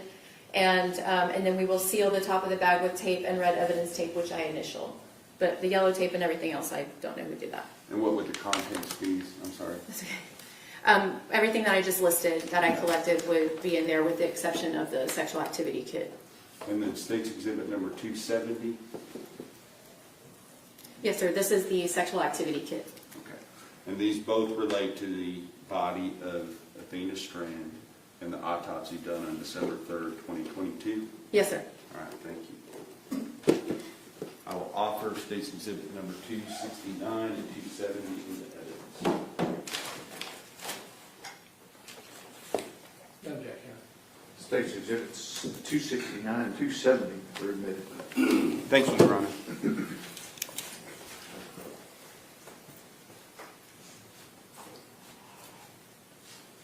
Dr. Dwyer, during this process of conducting an autopsy, is there someone there, either yourself or someone at your immediate direction, that takes photographs of this process? No, I take the photographs. Okay. And what is the purpose of taking the photographs? So we take photographs on every postmortem examination or autopsy. There's standard photographs we do for every case, and then in some cases they may require additional photographs, essentially documenting with photographic evidence any of your findings. And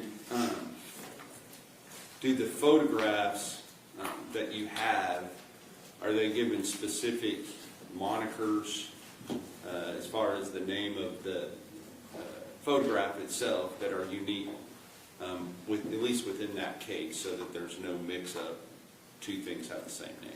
So any decedent that is examined in our office is given what we call a unique identifying number. It always starts with IFS and the year that the autopsy is performed. And so all of the photographs pertaining to this decedent will be labeled with that IFS number.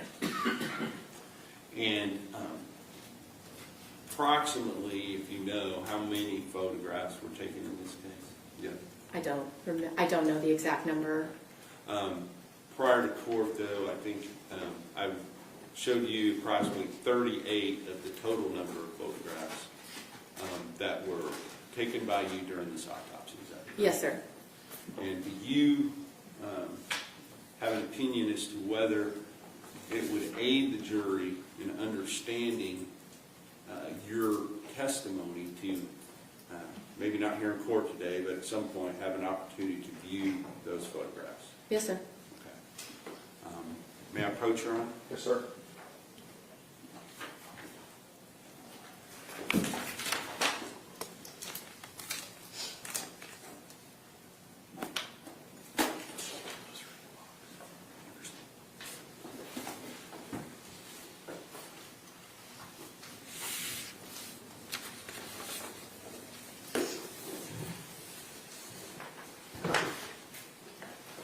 Dr. Dwyer, the reason we're doing it this way is to avoid unintentionally displaying photographs that we do not at this time intend to display.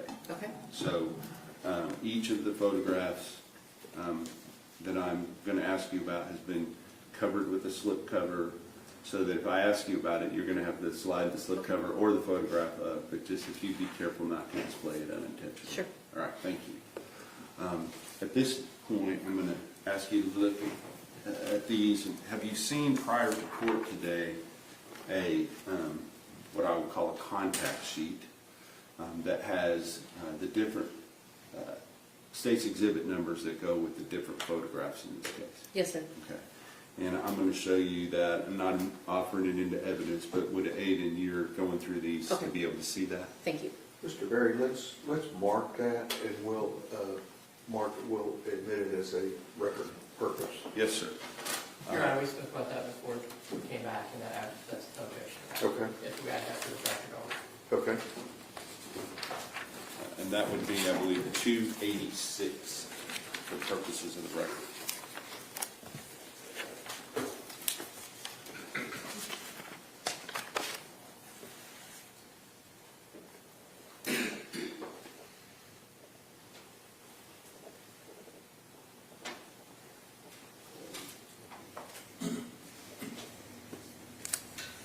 Thank you.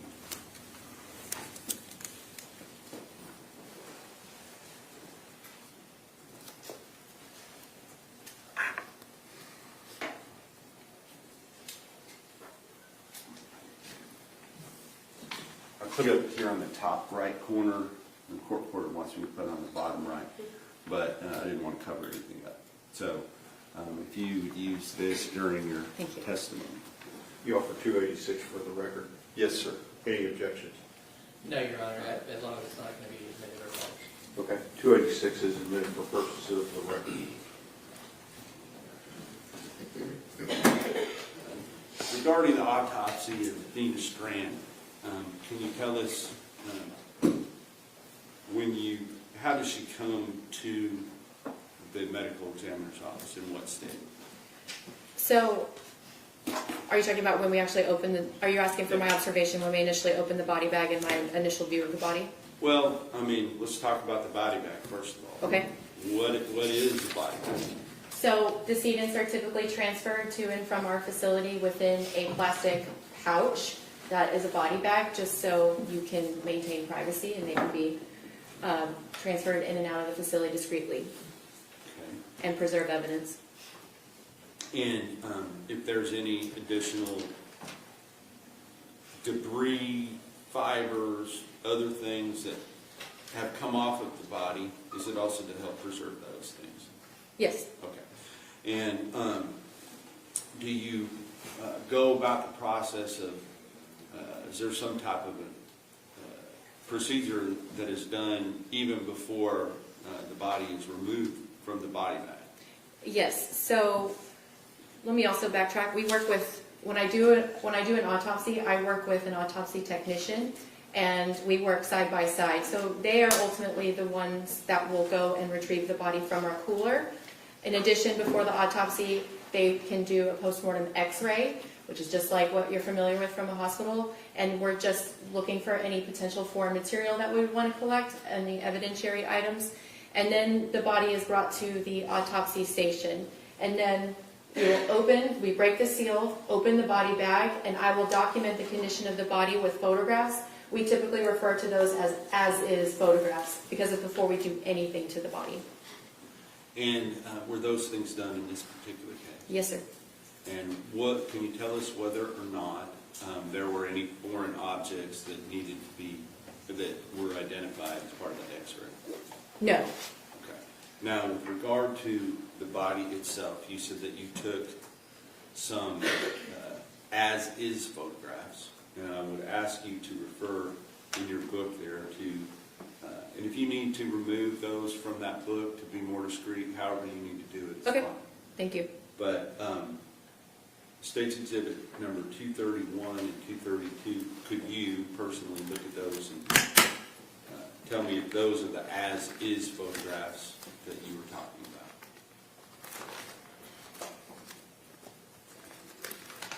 about? Yes, sir. Okay.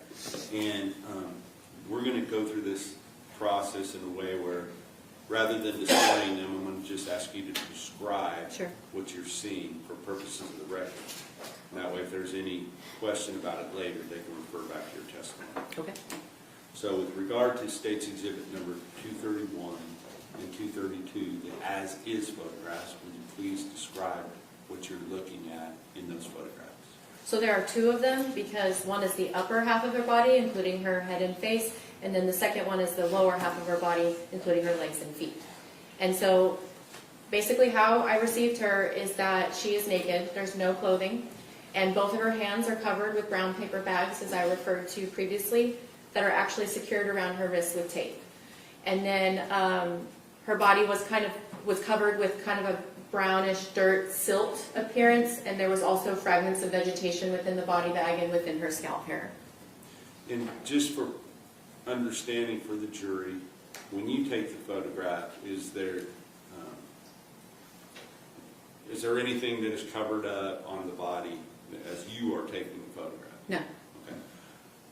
Those documents, though, State's Exhibit number 231 and 232, have certain portions of that photograph been covered just for discretion's sake? Yes, sir. All right.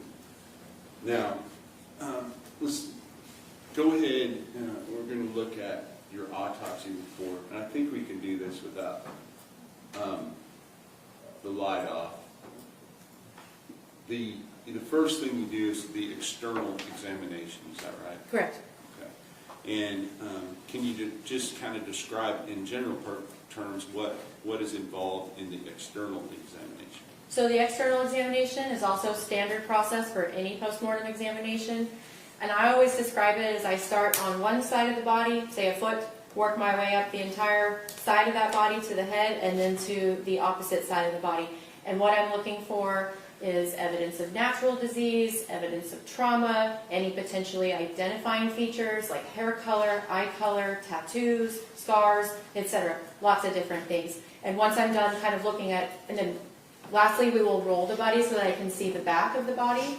And then once that's complete, that's the end of the external examination. And as part of this external examination, do you photograph the body both before and after it is, I guess for lack of a better word, cleaned? Yes, sir.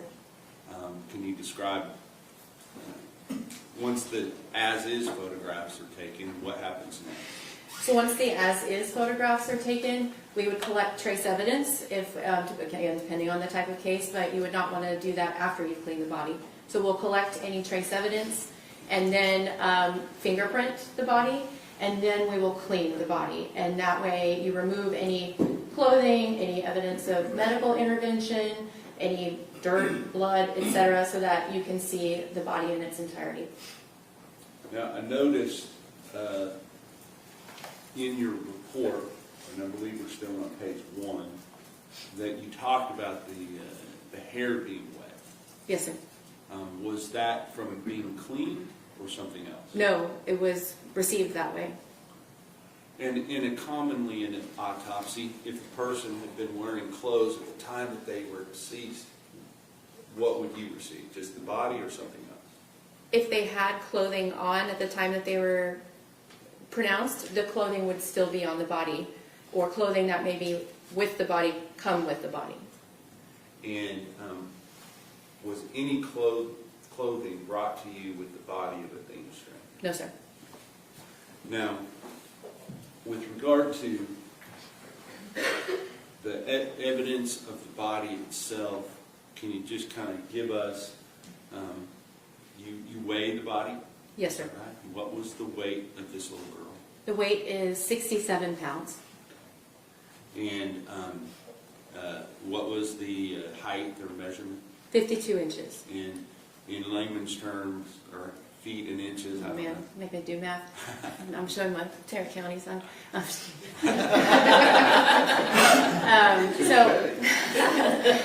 So 60 inches is 5 feet, so she's 8 inches below that, so that's... 4 feet, 4 inches? Sounds good, yes. I'm so embarrassed. That's all right. I think the judge would say you did go to Texas A&M. So. Oh, no. So did I. Oh. With regard to, so Athena's 67 pounds, 4 feet, 4 inches, is that correct? And what was some of the observations that you made during the external examination of Athena's body?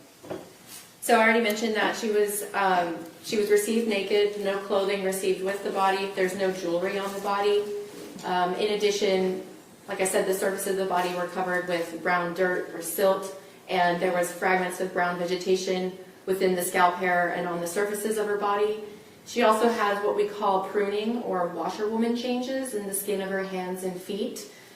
Other than that, she had some evidence of injury, which is much more extensive than just what I'm describing. And let's talk about that. Not specifically what the injuries are at this point, but when you open the body bag and you see the body of this little girl, describe for the jury sort of where you're seeing the injuries on her body just from first look. My initial impression, the first thing I thought is that she is completely congested from the neck up, meaning that it's much darker due to blood kind of being in that area of the body. Trying to think of a better way to describe congested, but it was just, you could tell that there was something going on in the head and neck area. That's before we even cleaned the body. And congestion, is that related? It's hard. I want to kind of give a lay person's understanding what that means. It's the best way to describe it is blood's backed up in the vasculature. And I'm not sure I understand anymore, but what's vasculature? So all the blood vessels that circulate blood throughout your body are the vasculature system. So it's arteries, veins, and connecting those two are capillaries. And is that something that you see in certain types of deaths versus others? Yes? And can you describe that for the jury, please? Well, let me say congestion on its own as an isolated finding can be nonspecific. And you can see it in sudden cardiac deaths. You can see it in drownings. You can see it in asphyxial type deaths. So it's nondescript on its own, but a constellation of findings can be more helpful when you're making a diagnosis. And when you're saying a constellation of findings, are you talking about the overall findings taken together? Yes, sir. All right. Now, once she was cleaned up, could you still see this congestion, the blood near the skin, from her basically mid-chest to the top of her head? Yes, sir. And would the fact, I guess I have to frame it to you in a hypothetical situation, if a person had received injuries close to the time of their death and then was immediately put in a cooler type situation, either a colder body of water or a cooler like you have in your laboratory, would that essentially sort of Objection, Your Honor, leading. What would that be? Sorry. Okay, your objection leading is overruled based on the last statement. So if I'm repeating your question, Yes. would, if someone had those findings and then died, would they be altered by being put into a cooler? Yes. No. Okay. Would it slow the normal rate of something that might change the appearance over time? So the coolness of the cooler is to preserve the condition of the body by decreasing the rate of decomposition. That's just a known fact that decomposition slows when it's cold. So if a body were put into a colder body of water in November, would that also help slow the rate of decomposition? Yes, sir. Now, with regard to the body of Athena Strand, we're talking about the external examination. Were there further, go to the next page. This is the page 2 of State's Exhibit number 274. You kind of went on to describe some more of the findings in the external examination. Yes, sir. And I don't necessarily feel like you have to read every word, but if you would give it sort of a synopsis and then maybe also explain as best you can in layperson's terms so we can understand it as well. Sure. Just starting from the top. Yes. So basically, I even mentioned that the head and face exhibit trauma. There's generalized congestion of the head and face, which I just mentioned. I note that her hair is blonde and it's wavy and it's long and that it's damp. And then her eyes are green in color. When you look at the whites of her eyes and the lining of her eyes, you see florid petechial hemorrhages, which are florid just means they're everywhere. Petechial hemorrhages specifically refer to these tiny pinpoint hemorrhages that you see throughout the eyes. Let's see. She has, her teeth are kind of a mixture of what we call deciduous teeth and erupting adult teeth, which is appropriate for a 7-year-old. The neck has trauma, the chest is trauma. I did not appreciate any trauma on her vagina or within her vagina. The vaginal hymen is present and it's intact. I did examine her anus. She had some fecal material on the perianal skin, but I did not see any trauma to her anus. And then her extremities, so the arms and the legs, also showed trauma. Her fingernails are all intact, but the fingernails themselves are dirty. The toenails are also short and dirty. The soles of her feet are dirty, but otherwise unremarkable. And then the back has trauma. Okay, so let's talk a little bit as we go through this, because there are some photographs, I believe, that correspond to some of these things. Specifically, State's Exhibit number 235, could you examine that and tell me what you see in that photograph?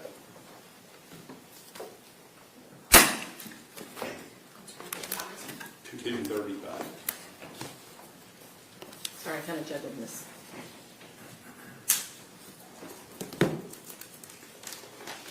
Yes, sir. If you just give a brief description of what's shown in that photograph. So a standard photograph that we take on all of our postmortem examinations is what we call an identification photograph. So it will be a picture of the decedent's face with a number placard with that IFS number, the unique identifying number for that decedent. And on that placard, if you use that as a cutoff in the picture, meaning you can see what's below and what's above it, do you see a marked difference between what is displayed above that placard from her mid-chest up than what's below that placard? Yes, sir. Can you describe what that difference is? So again, you can still appreciate the congestion in her head and face, and you can see multiple types of blunt force injuries, essentially from the middle of her upper chest to the top of her head. And going on to look at, there's a series of them. I believe it's 236, 237, 238, 239, 240, and 241. Do those show her eyes on both sides of her face?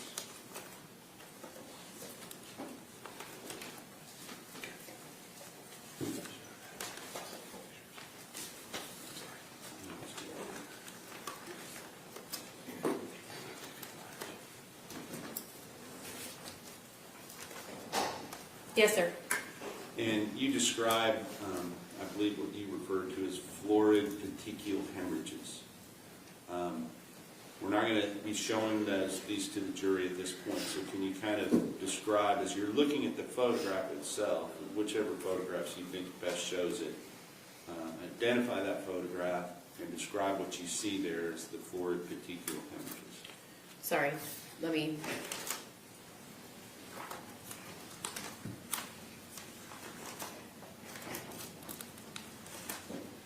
So in States Exhibit 236 and 238, they are photographs of the right eye, showing petechial hemorrhages in the whites of the eye, which is called the sclera, and within the lining of the eyes, which is called the conjunctiva. And then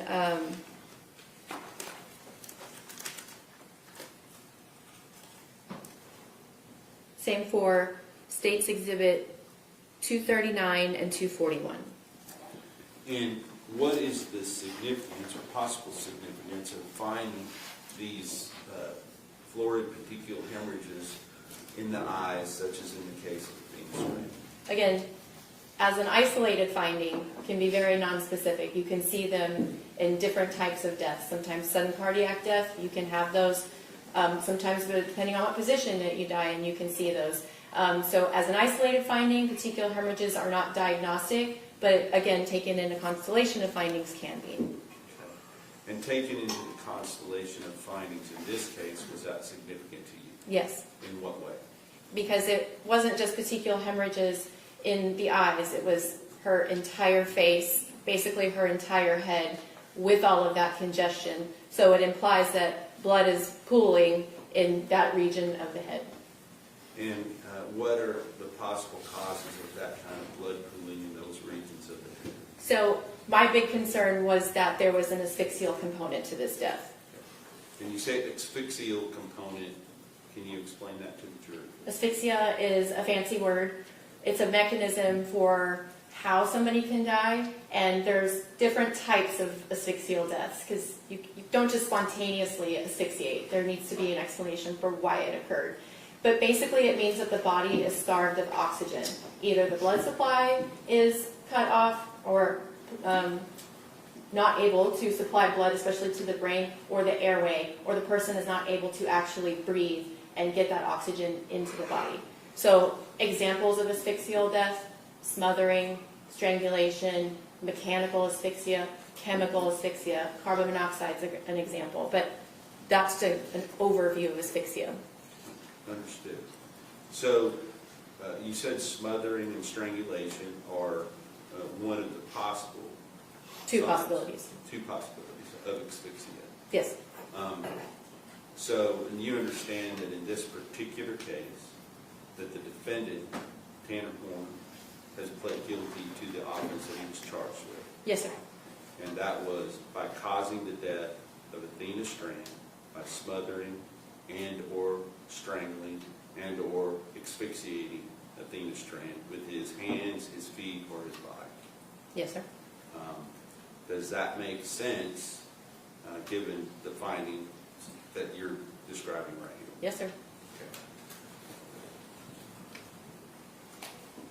Okay. In addition, do you, first of all, with asphyxia itself, is that a type of blunt force trauma? Or strangling and smothering and strangulation? Yes. Okay. We have a question clarified. The question was, with asphyxia itself, is that a type of blunt force trauma or strangling and smuggling Strangulation. If I can, and strangulation? strangulation and smothering, are those a type of blunt force trauma? Blunt force trauma would indicate that the body comes in contact with a blunt object. That could fall, those both could fall under the umbrella of blunt force injuries. Okay. So, in addition to that type of blunt force trauma, did you see other indications of blunt force trauma? Yes, sir. Can you just from the opening photographs, kind of describe what you're seeing that indicates to you that there was other blunt force trauma? So, types of blunt force trauma, would be as something as superficial as what we call an abrasion or scrape. You know, it's a friction injury on the surface of the skin. Or it could go deeper to where you have an impact and you actually break the vasculature under the skin, and now you have a contusion, also known as a bruise. Or it could go so far as the blunt object overcomes the elasticity of the skin to where now you've got it creates a gash, or what we call a laceration. So abrasions, contusions, and lacerations are all examples of blunt force injuries. What I saw on the decedent was a mixture of abrasions and contusions. I did not see any lacerations on the skin. But it had both the abrasions, which are what you described at more skin level, is that correct? Yes. And then the contusions, which are deeper into the musculature of the body, is that right? Yes, under the skin. So it would be what we call the subcutaneous soft tissues or the muscles, all of the above. All right. So let's go on here. Before you go into the actual evidence of injuries, do you note any potential scars, things like that on the body so that you can distinguish that from the injuries themselves? Yes. And as part of your bench notes that you keep, do you have a diagram related to potential scars or other things? Yes. And what is the purpose of doing that prior to documenting, or I don't know if you do it prior to or after? What order do you Nope, do? same time. I just, for organization purposes, I don't like to have too much messy writing all on the same page. So this is what I do for all of my cases. I have a separate page for like the potentially identifying features, hair color, eye color, scars, tattoos, etc. And then I do a separate page for any evidence of injury. But they're done concomitantly All right. That's a big word. What does that mean? at the same time. At the same time. All right, thank you. With regard to, once you've done that, were there any major scarring or other injuries, evidence of prior injuries on the body of Athena Strand? She just kind of has some scattered scars. I think somewhere on the extremities, on the abdomen, but nothing specific. Anything unusual for a active, precocious 7-year-old girl? No. Okay. Now, with regard to the evidence of injuries, let's start talking about that.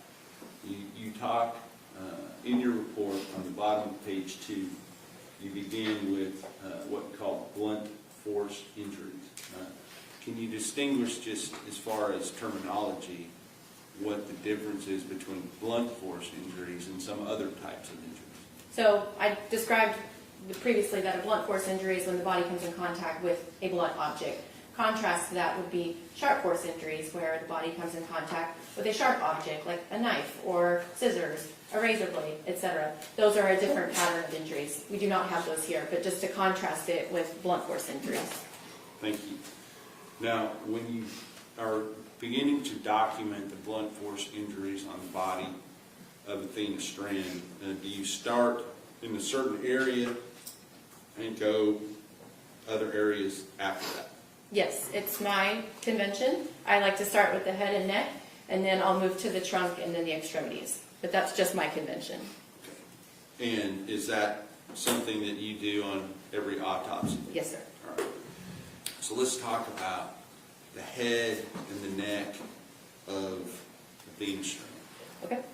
Because that's the order that is in your autopsy, correct? Yes, sir.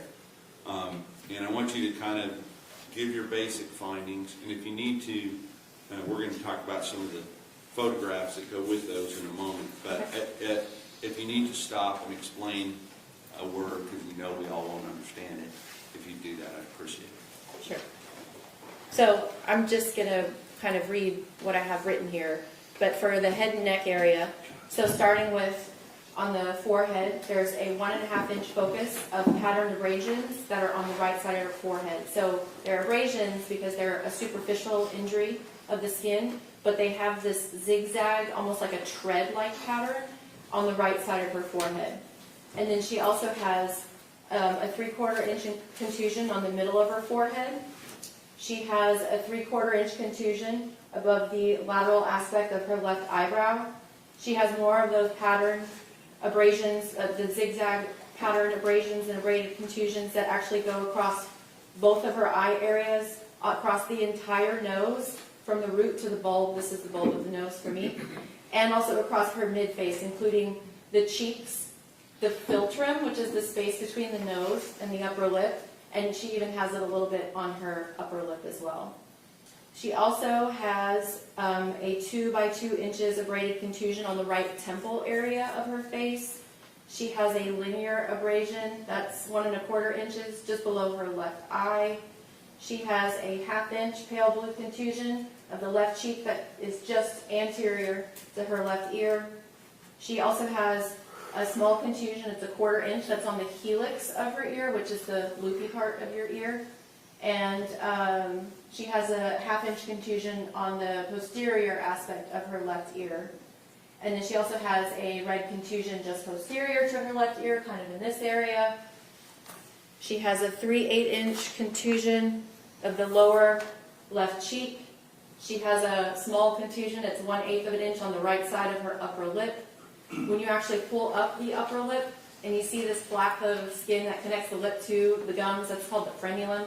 Just left of that, she's got another contusion of her gums in that area, that's 1/2 inch. She has a very small superficial laceration on the interior of the left side of her lower lip. That's 1/16 of an inch. And then she also has, I'm just going to be real, instead of being descriptive, she has what look like bite marks. It's really a curvilinear series of lacerations that correspond with her upper teeth. She has bite marks on the surface of her tongue.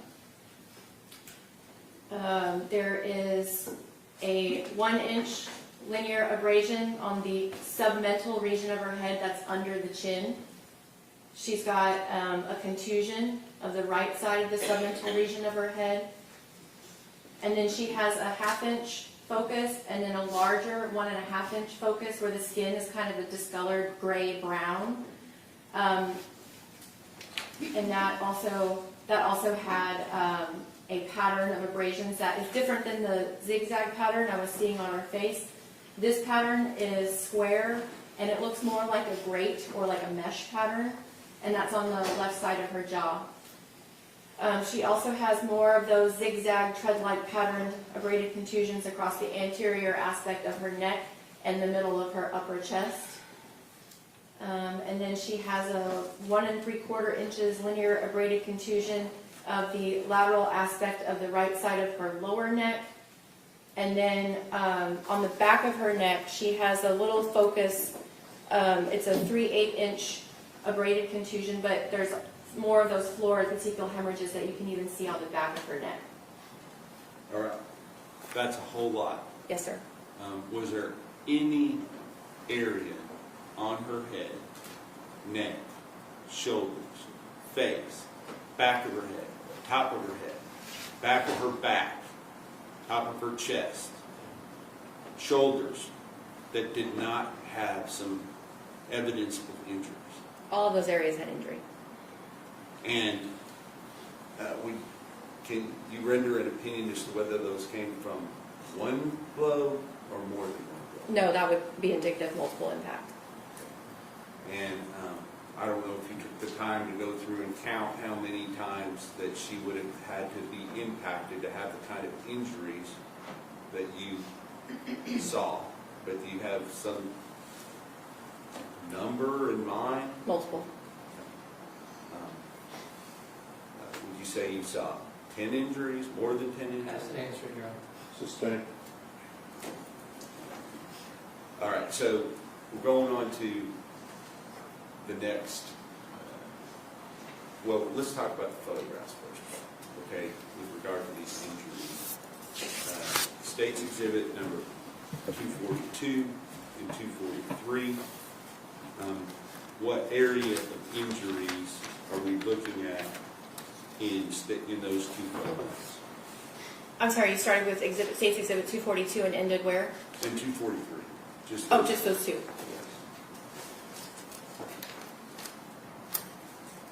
State's Exhibit 242 is a photograph documenting the injuries on the forehead that I just described. State's Exhibit 243 is also injuries on the forehead that I just described. And And do those particular injuries, you said that they had some type of pattern to them, is that correct? Yes, sir. And can you describe what you're looking at there as best you can for the jury? Just how I said it, it's a kind of a zigzag pattern. It almost looks like tread of some sort. And in those photographs, as well as State's Exhibit number 245, do you have, I guess this is true in all your photographs, do you have some type of measuring device in the photograph so that you can give a reference when you're looking at it as to how big or small those tread patterns are? Yes, so all of these photographs have a sticker that has a 1-inch scale on it, also with a unique identifying number for the decedent, so that when the sticker is right underneath the area that you're documenting, you can have an idea of the size. And I asked you before, of the photographs that we have available to us, was there one particular photograph that you felt like could best show this tread pattern that you are referring to? I mean, there's several. If you want a close-up or if you want a more global. But one that has the measuring device close in proximity so that you're able to see it well. Yes. And which number is that? State's Exhibit 245. Okay. And so if you just take that one out of the notebook and just set it to the side, if you would. Not the Just the picture page. itself, the whole page.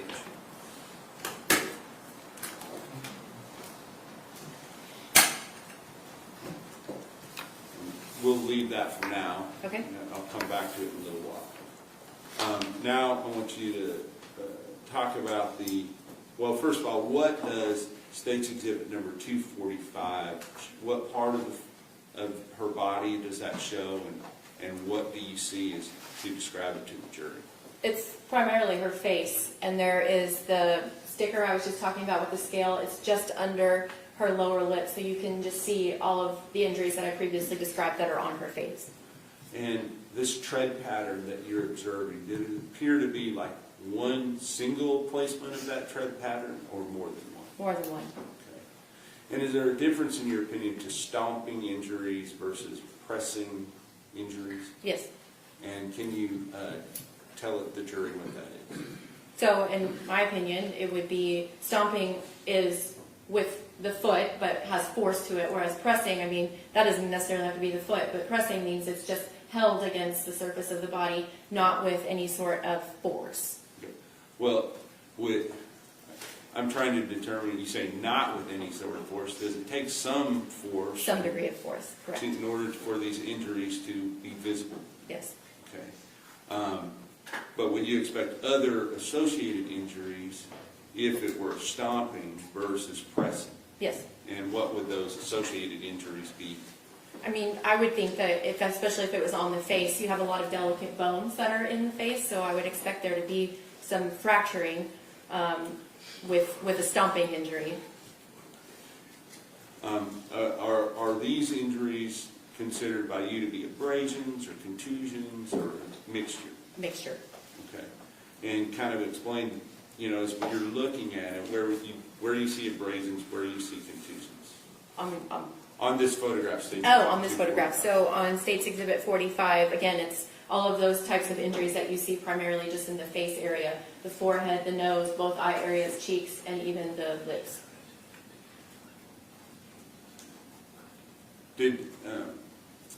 Where's there associated damage?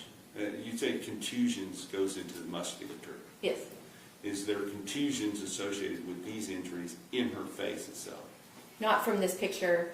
She had some contusions well, that's not true. She had some on her forehead. She had one on the lower left cheek area, on her right lip, and then also under the chin.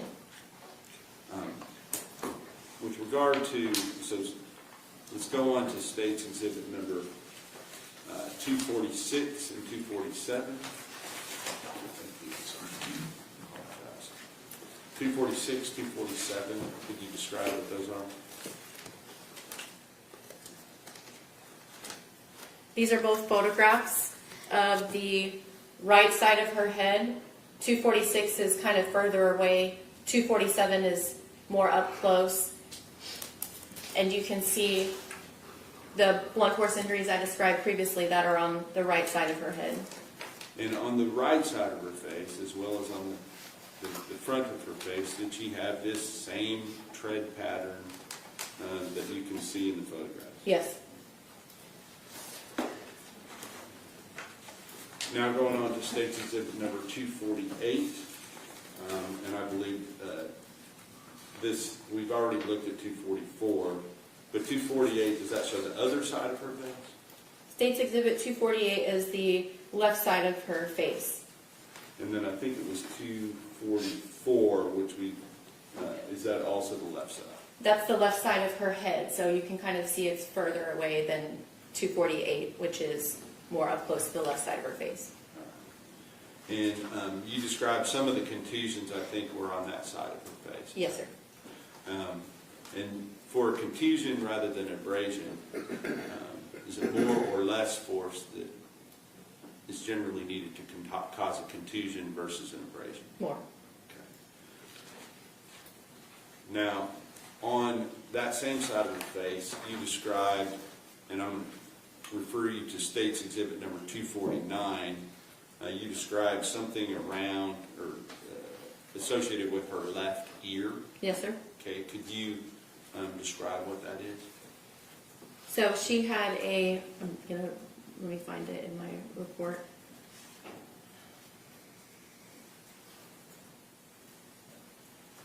I believe it's Sorry. referring to your report. Yes, for okay, purposes. here it is. She had contusions measuring up to a 1/4 inch on the helix of the ear, which I said is the top of the ear here. And she had a 1/2 inch contusion on the posterior aspect of her left ear, in addition to a contusion on the part of the head that's behind the left ear. And you talked about a pale blue contusion on her lower left cheek. Yes, Where is that specifically, like you pointed out on your own body? here. Okay. And associated with that injury, was there a different type of pattern that you could observe? So the other area where the skin was kind of discolored and also had this square focus of pattern abrasions is on the left side of her jaw, kind of in this area. Understood. Now, let's talk about her mouth. You talked about a contusion on her upper lip, I believe. Yes. And if you're looking at State's Exhibit number 251, is that displayed in that photograph? Yes. Can you tell us, for purposes for the jury, what about that you noted that on her upper lip? That it's all I noted is it's a 1/8 inch contusion of the right side of her upper lip, right here. When people get fat lips, for various reasons, but this one, did it have a markings associated with it other than swelling, or is No, sir. Just discoloration. That looks like a bruise. discoloration? I guess that's when I say markings, that's what I mean by discoloration is your word. Okay, you talked about some of the things on the inside of the mouth. And we have some photographs just for purposes of the record. I'm not going to ask you to look at all of them, but I'm referring you to State's Exhibit 253 and State's Exhibit 254. You noted some injuries that were inside of her mouth, I believe. Yes. Can you describe those, please? State's Exhibit 252 is a picture of the lower lip pulled down so that you can see the line of her gums or gingiva, and you can see that there are some petechial hemorrhages within the gum line. 253 is a picture of her upper lip pulled up, so that, again, you can see there's even petechial contusions there, and, petechial hemorrhages there, and there is a contusion on the left side at the gum line. So up inside of her mouth, where the gums basically go up and then come back Meet down. the cheek, essentially. Cheek to the gums, is Yes. that right? And then State's Exhibit 254 is another picture of her lower lip pulled down, and you can see that there is this small laceration, so it's an actual small gash, but it's 1/16 of an inch, so it's small, but it's of the mucosa or the surface of the left side of the inside of her lower lip. And was that consistent with some type of mechanism causing that injury that you? It's in Connection proximity. rating. What do you believe caused that or could have caused it? That laceration is in proximity to one of her mandibular teeth, so it's possible that that's from impact with the tooth. Okay. Now, you also described a moment ago some biting injuries. Where were those located? So those are on the surface of the tongue. So if you stick your tongue out, just right on the top, and it's a curvilinear pattern of these kind of spaced out lacerations that are consistent with teeth marks. And we don't have a photograph in evidence of this, but it is, can you describe what you did in order to determine the depth and the extent of those injuries? Yes. So part of the autopsy for everybody, we actually will remove the neck organs, including the tongue. And so when that occurred, I could see the bite marks, and if you actually dissected down into the musculature of the tongue, there was even some hemorrhage right underneath those lacerations. So they're real injuries. The body reacted to them. So, and we probably would go into this at some point, but is there a way that you can tell if somebody is still alive when they receive an injury versus already deceased? So with antemortem injuries, so before the person is dead, and you're probably familiar with this, when you get a scrape, your body reacts to it and it becomes red. But in the postmortem period, the body's not reacting to it anymore, and so it takes on a more dried, kind of tan brown appearance because there's no vital reaction to it. So you can tell if an injury is sustained antemortem or if it's postmortem. An antemortem, what does that mean? Before death. And so because there's bleeding associated with it. Correct. Is that the type of injury that you saw on her tongue? Yes. That there was bleeding associated? Yes. And you talked about the hemorrhage that took place associated with this injury. Would that take some type of force of her biting down on her own tongue for that to occur? That's possible. Okay. Well, you said teeth marks. It would look like it was somebody else's teeth marks? No. Right, so it would have been her own, Yes. clamping down on her own tongue. Is that Yes. correct? All right. Now, with regard to going on to, I guess, down the neck a little bit, you looking at page 3.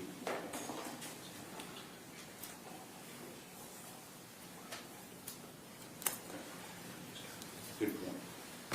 Every injury we've talked about so far, those are those of those classifications, antemortem versus postmortem.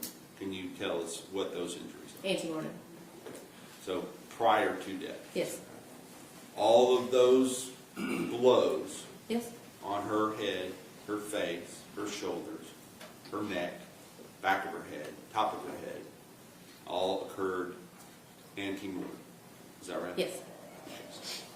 And for purposes of the record, or for the jury, does that mean while she was still alive? Yes.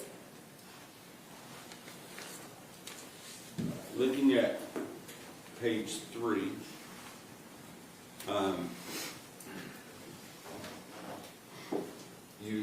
you're still going on the head and neck area, correct? Yes, sir. All right. So at one point on that, you say there is a 1-inch abrasion on the middle of the submental region of the head, and then you, in parentheses, under the chin. And there's a red abraded contusion on the right side of the submental region of the head. Can you just explain what submental is? So this area directly under the chin. So not quite neck, but it's just this particular area. And can you look at State's Exhibit number 256?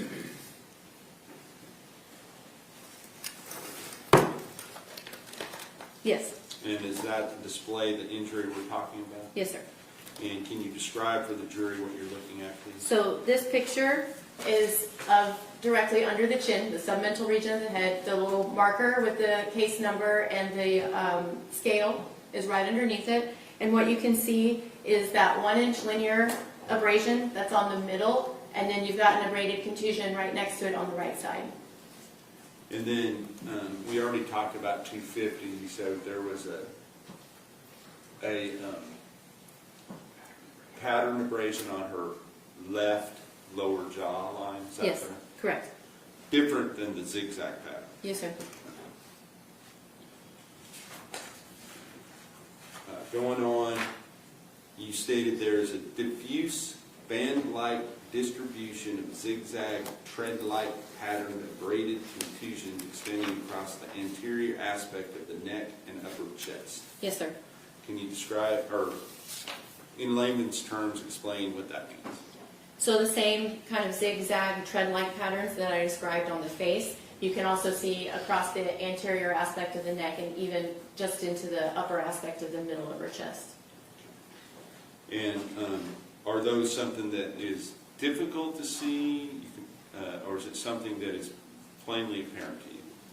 It's pretty obvious to me, yes. Okay. And those injuries, if you look at 257, 258, there is no 259, and then 260. If you look at those and tell me whether or not those fairly and accurately represent that injury that you just described.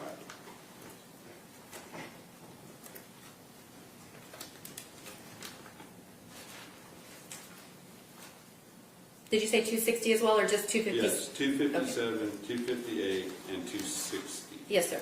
Okay.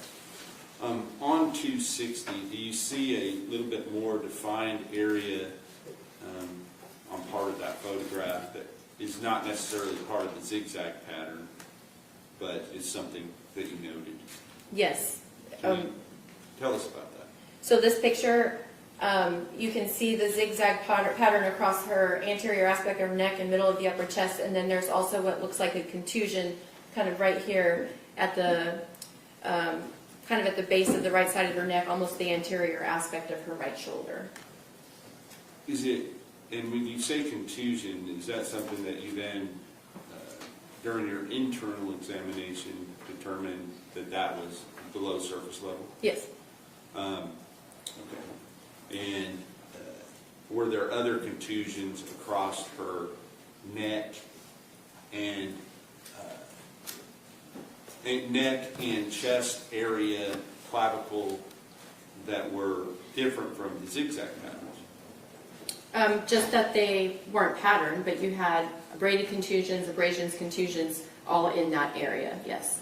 And abraded contusion, what does that mean? It's kind of a mixture of both an abrasion and contusion. Okay, I got you. Now I understand. I'm thinking of like hair braids, so it's abraded. Abraded. It's an abrasion Yeah, slash. abrasion. Mm-hmm. Gotcha. Understand. So let's talk about, we're still on the head and neck. Let's talk about the back of her body. Okay. Tell us what you observed on the back during your external examination. What did you observe on the back of her head, neck, shoulder areas? Well, I already mentioned that the back of her neck, you could see a 3/8-inch abraded contusion, and also you had more of those petechial hemorrhages.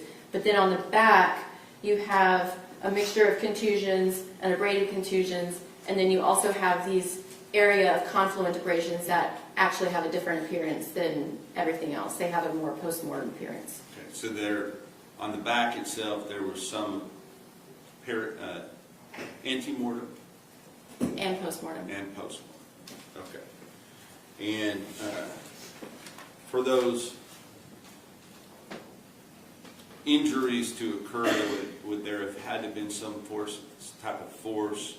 I'm talking about the postmortem one. Mm-hmm. Some type of force or contact with the skin post-mortem that would have caused those. So, because it's an abrasion, because it's on the skin only, it's like a friction injury by definition. So if you're dragging something, a body that is already deceased, is it possible that... Action leading. Don't lead your witness. What are your opinions about whether or not dragging a body that is already deceased might be able to cause those type of injuries? That's one possibility.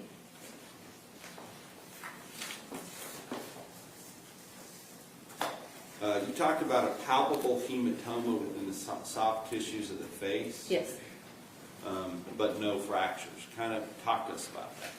So you could feel in some of those areas with contusion that there was some fullness in the skin underneath it. So again, just suggesting that either there's edema or swelling or blood in underneath some of those injuries.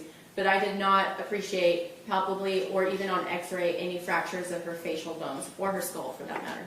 Given the amount of external injuries, was that surprising to you? I don't make assumptions. Understood. And yeah, I don't want you to make assumptions either. With regard to, is it common though that sometimes you might see fractures associated with these type of injuries? I've seen it both ways. Okay. You did note that this was no evidence of stomping injuries. Is that right? I would never call it a stomping injury, but I don't see any fractures both palpably or on the x-ray of her facial bones or skull. So, but they would be consistent with this pressing we talked about? Yes. Gotcha. All right, let's talk about the trunk. Going on. Where do you, when you talk about the trunk in your autopsy, what are you referring to? So I'm referring to the region of the body that includes the chest, the abdomen, and the back. So kind of the central part of the body. Okay. And can you just briefly kind of tell us what evidence of injury you saw on her trunk area? So some we've actually already covered. She had the same patterned braided contusions that looked kind of zigzag or tread-like across the anterior aspect of the neck and upper chest. She had an abraded contusion that was 1.5 inches of the just kind of overlying the right clavicle bone in this area. She had a 3 by 1 inches focus of band-like, so similar to a band, abraded contusions across the anterior aspect of the left shoulder. She had a cluster of petechial-type hemorrhages or abraded contusions on the left side of the chest, just medial of the left nipple, so kind of in this area. She had a 3/8-inch contusion and a 3/4 inch linear abrasion on the lateral aspect of the left side of the chest. She had a 3/8-inch pale blue contusion of the anterior aspect of her right hip. She had multiple red contusions measuring up to 3/4 inch on the middle of her upper back. And then she had these areas of kind of that tan brown confluent abrasions across the back. They were slightly more so on the right than the left side of the back. And she also had them on the posterior aspect of her right upper arm and her right elbow. And then she had more contusions on the left side of her upper back, abrasions measuring up to 1/4 inch on the left side of her upper back, a 1-inch abrasion on the right side of her upper back, and then a cluster of petechial-type hemorrhages on the left side of her back, and then more abrasions on the middle and lower back. And then she also had a cluster of contusions that were measured up to 1/4 inch, so pretty small, but they're on the right buttock. I'm not going to take the time to go into great depth about what injuries she had on her extremities, but did she have injuries on her extremities? Yes, sir. That were associated with, or would have been consistent with occurring during the same time as these other injuries? That's possible, yes. Okay. And is there any area of her body, other than potentially her right arm, that did not have evidence of injuries? No.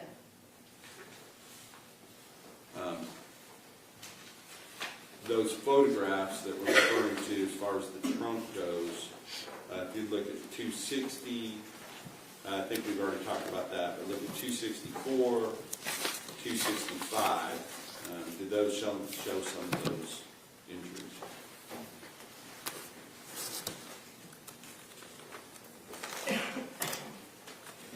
You said 260 to 265? Just 260, 264, 265 are the two that I'm wanting to look at right now.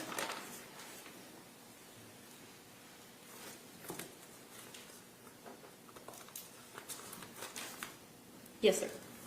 And I want to specifically ask you what is depicted in State's Exhibit number 265. So in 265, it's a picture of her entire back, again with the small tag that has the unique identifying number for her and the scale. And you can see kind of the multiple abrasions and contusions that I described on the back, including those areas of confluent abrasions that kind of have a different tan brown color to them that I think are postmortem. So some were ante-mortem and some were post-mortem? is that Yes, right? sir. And is it hard to fall down or whatever, if you bump up against something, is there going to generally be one particular place where it comes and impacts your body? If something, unless it has multiple impact points on. Projection leading your eye. Sustained. You understand what I'm asking you? Let me rule on the objection. Your objection is sustained. Lead the witness. Yes, sir. With regard to the number of injury, or number of points of force used just on the back, do you see, can you give an estimate of, just looking at it, how many there might have been? I would just say multiple impact sites. Okay. And these type of injuries that were on her back, are they the type of injuries that have what you would consider contusions that go into the musculature? There's both abrasions and contusions, yes. Are there multiple contusions as well? Yes, sir.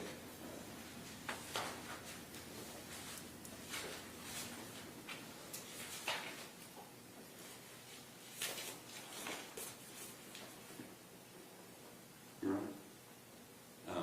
You want to approach real quick?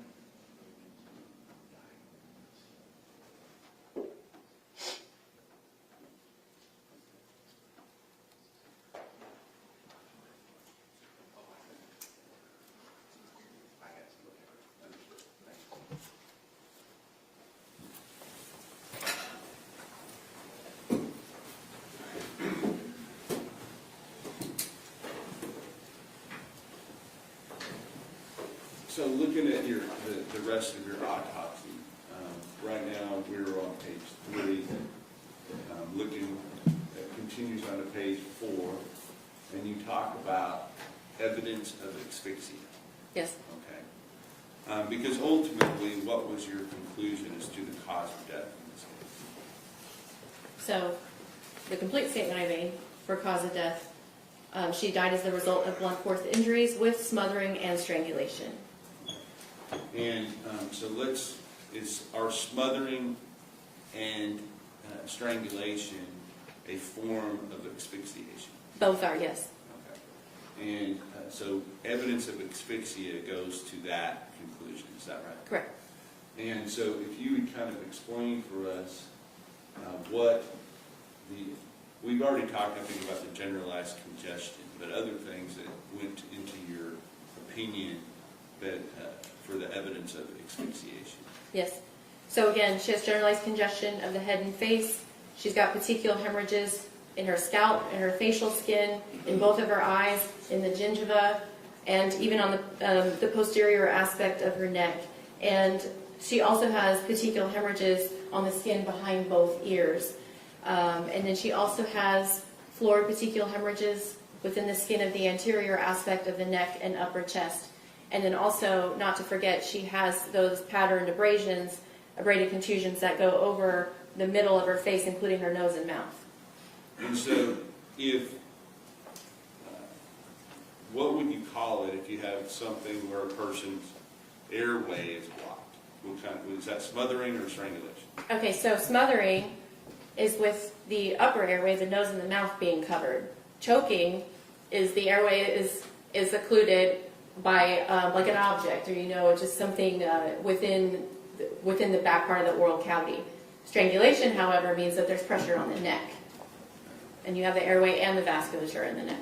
And so let's go a little further than just evidence of asphyxiation. You said with smothering and with strangulation. So let's talk about those two things. Yes, sir. What are the evidence of smothering, and what is the evidence of strangulation? So your evidence of smothering is essentially you have these injuries that go across the nose and the mouth. So that would be supportive of that, in addition to all the features of asphyxia. And then furthermore, for strangulation, that's part of the looking at things internally. I don't know if you want me to go into that. Yeah, let's go ahead and do that. We're not going to show any photographs to the jury of any internal examination, all right? But I do want you to talk about that with regard to how you can tell that there was smothering and or strangulation. So the smothering I just covered. But for strangulation, there's a specialized dissection that we can perform where we actually look at the musculature of the anterior aspect of the neck, and we look at it layer by layer. And you're looking for evidence of hemorrhage in the musculature. And then in addition to that, you're looking at the cartilaginous structures of the airway. So if you feel here, the windpipe, that's what we're looking at. And sometimes you can see fractures of that in strangulation. But essentially, I did that specialized dissection in this case. Yes, okay. And and is that part of the evidence that you took into account as far as making your findings? Correct. Okay. Now, as you, so we had the evidence submitted we've already talked about, and then you talked a little bit more about your internal examination just a moment ago. But let's talk about that just a little bit further, and what other areas did you examine internally that gave you evidence of possible injuries? That what I just described, the anterior neck dissection that I performed for her. Understood. But there was also an internal examination of, say, the scalp, the skull. Oh, yes. Is that right? Yes, correct. And did that show some type of evidence of injury there? So the scalp, I already mentioned previously that there were no fractures of the skull, but one of the things that we do during the autopsy is we reflect the scalp so that we can look underneath the scalp, and she had multiple points of bleeding underneath the scalp. And what is it that causes that type of bleeding? Impact. Okay. And you said there were multiple points of bleeding under the scalp, is that right? Yes, sir. And so is it your opinion, what is your opinion based upon that, as far as the number of impacts? Oh, still multiple. Okay. Okay, let's stop for lunch. Okay, we will start back up at 1:05 or close to it. See you now.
We'll reach out there. We're gonna ask her.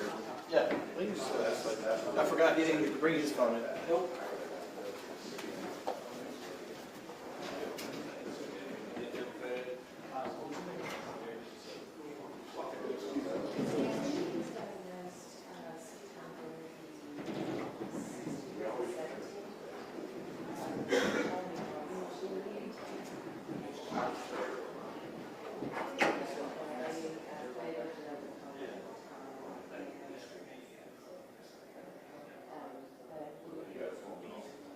Well, no, she came to her. Oh, she had a personal problem. No. And had, let's see. That was taken the day before she started her chemo.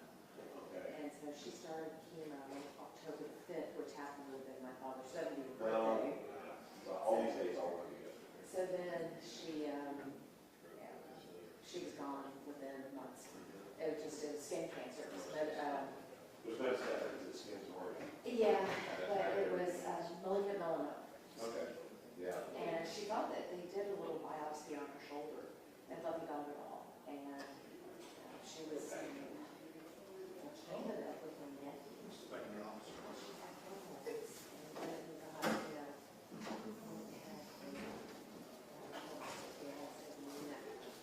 That's not okay, this is where we were.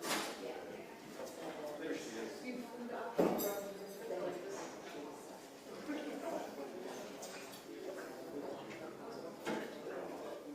This is a cardiac radiation. We gave her a present and came out there this one truck.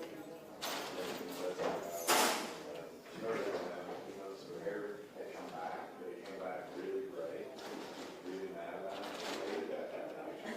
Because she didn't like it.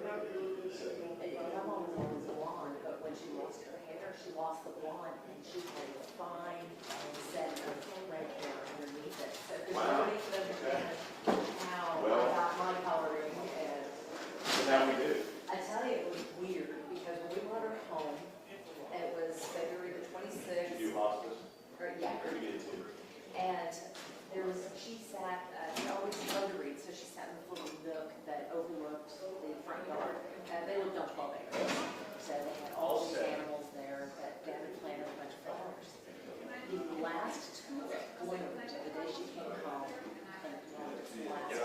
And she died. It's always weird how it works on that. Yeah. Well, All right, well, get this out of the way. Where are you going, Michelle? Get your old I mean, I'm just, I'm going on a 5, so I'm just gonna bring it with me. Got your old caboodle with you? Okay. Okay. Something. All right, shall we? We'll see y'all in a bit. yeah, I'm sitting down there. Easier to just grab this than to like. Oh, I got that. Y'all gonna let me out or in? Out and in? I'll lock you out. I'll leave out. Oh. Oh, come on. Oh. No, it's off. It's these two. If these are up, those aren't volumes on.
Let's see how convincing it was.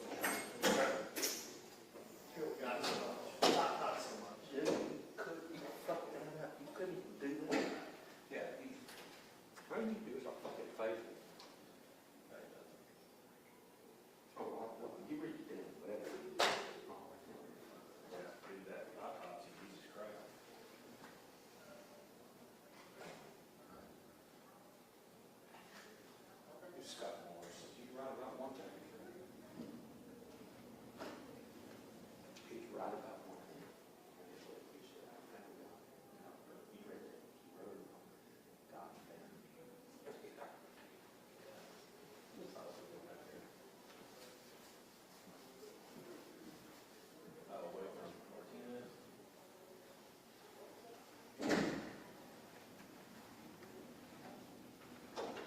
Test, test, test.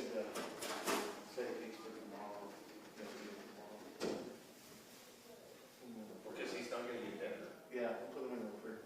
So that's why I said 4, 2 for lunch, 2 for dinner.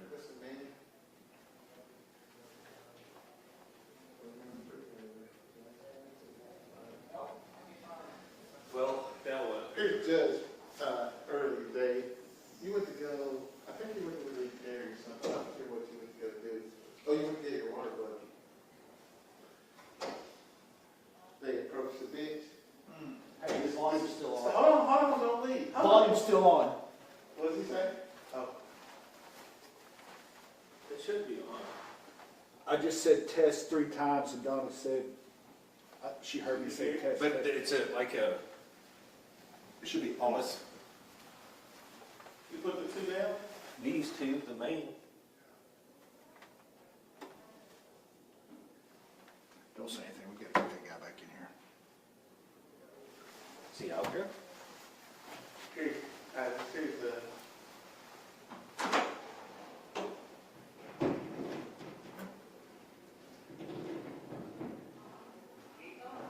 They sit here.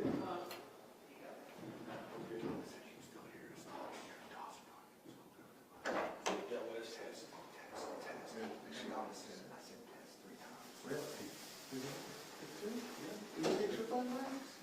Here we go.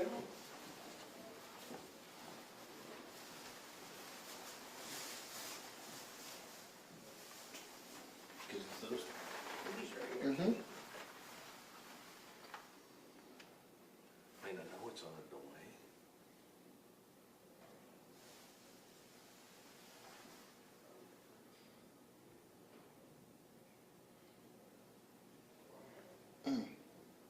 Let's get out of here. I gotta show you a picture real quick. Did we let Carrie know? Yeah. I'm gonna lock the.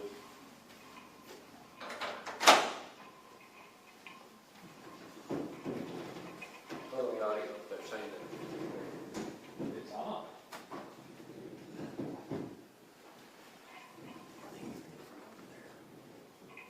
That's off too. Let me go next door. Or you wanna run over there? Yeah, what do they talk about? I just got a phone call. Let's do it while you're We were just talking about his suicide. They're doing the same mistake. With the, I mean, replaying stuff, they're thinking it's like. I don't know, see, it happened yesterday, this is what Gabby did, she playing. oh, replay? replay. This ain't a replay.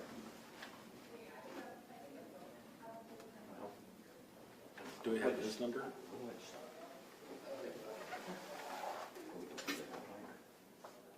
Yeah, once you run next door, find out what they're talking, make sure they're not.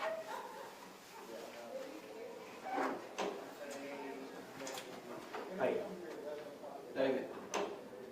David.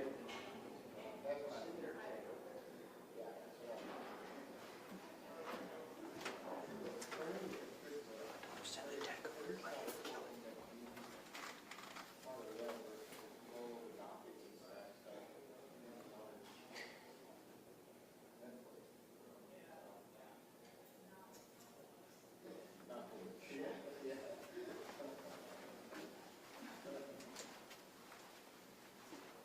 Test, test, test.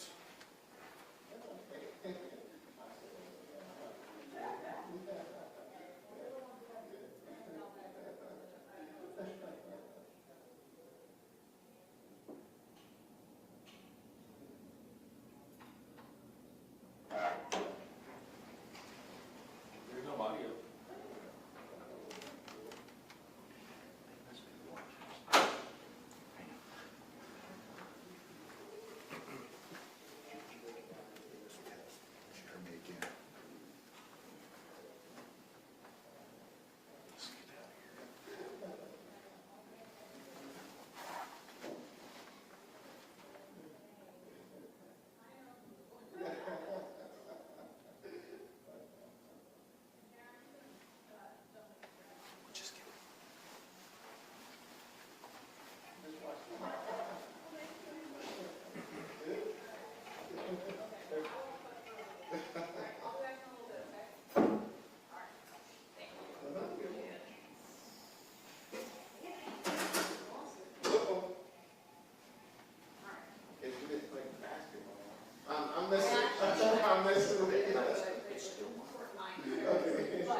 That's just this one, I can turn it all the way down.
All right, everyone may be seated.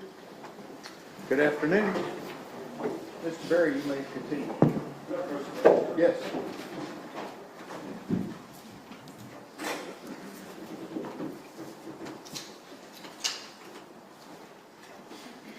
Dr. Dwyer, you take that fact sheet and take notice set inside here.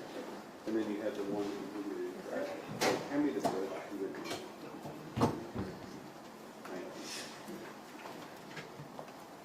Dr. Dwyer, with regard to these photos that we've been looking at, I'm going to name them off one by one so that we can, when you have a contact sheet, so you know what's finding them.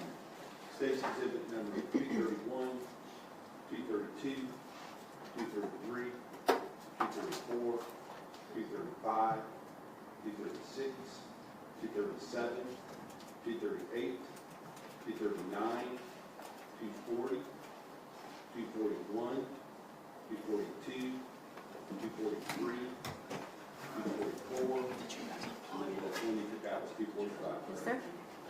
And that one's still going to be off. So 246, 247, 248, 249, 250, 251, 252, 253, 254, and then skip 255, 256, 257, 258, no exhibit for 259, 260, 261, 262, no exhibit for 263, 264, 265, 266, 267, and 268. Those numbers, which I just read into the record, are each of those, Dr. Dwyer, photographs that were taken by you during the autopsy of Athena Strand on December 3rd, 2022. Yes, sir. And do they fairly and accurately represent the injuries that you have been speaking to this jury about? Yes, sir. I will offer those numbers, which I just read into the record, into evidence at this time. Any objections other than those previously given to me? No additional objection. Okay, those objections are overruled. State's Exhibits 231 through 254. State's Exhibits 256 to 258. State's Exhibits 260 to 262. And State's Exhibit 264 to 268 are admitted.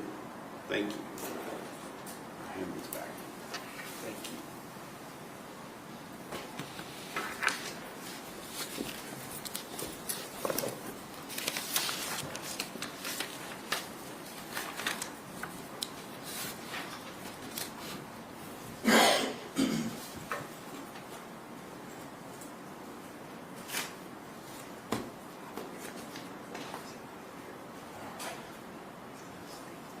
So at the end, we were talking about, or before lunch, we were talking about evidence of asphyxiation.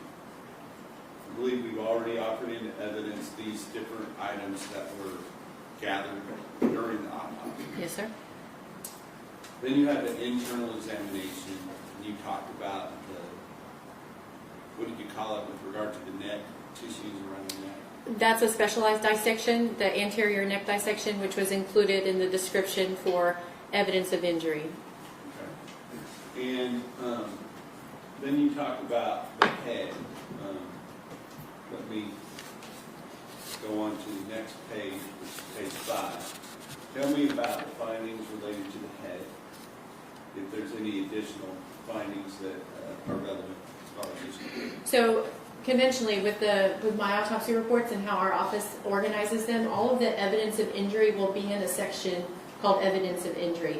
For the internal examination, that will be everything outside of the injury, so what's normal essentially. And I'll refer in certain categories to the C evidence of injury section, but at this point, it's just all of the quote unquote normal findings.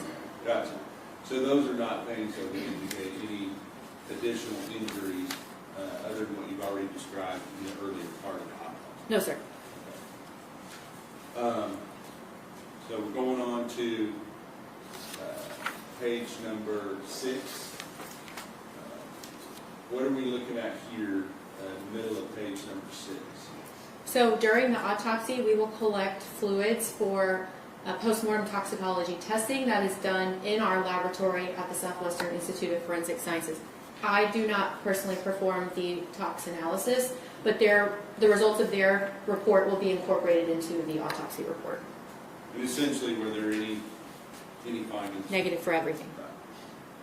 So going on to page number 7, is this where your findings are summarized? Yes, sir. Okay. Let's go through those. Regarding the blunt force injuries, would you just read the letter and then what the finding is into the record for the jury?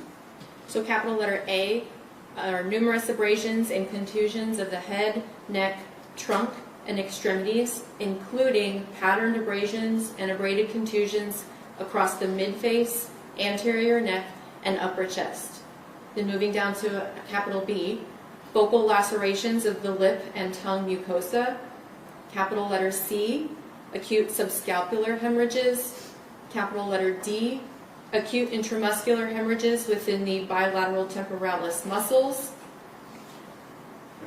Okay. Before we go on to that, I want to talk about these subscapular hemorrhages.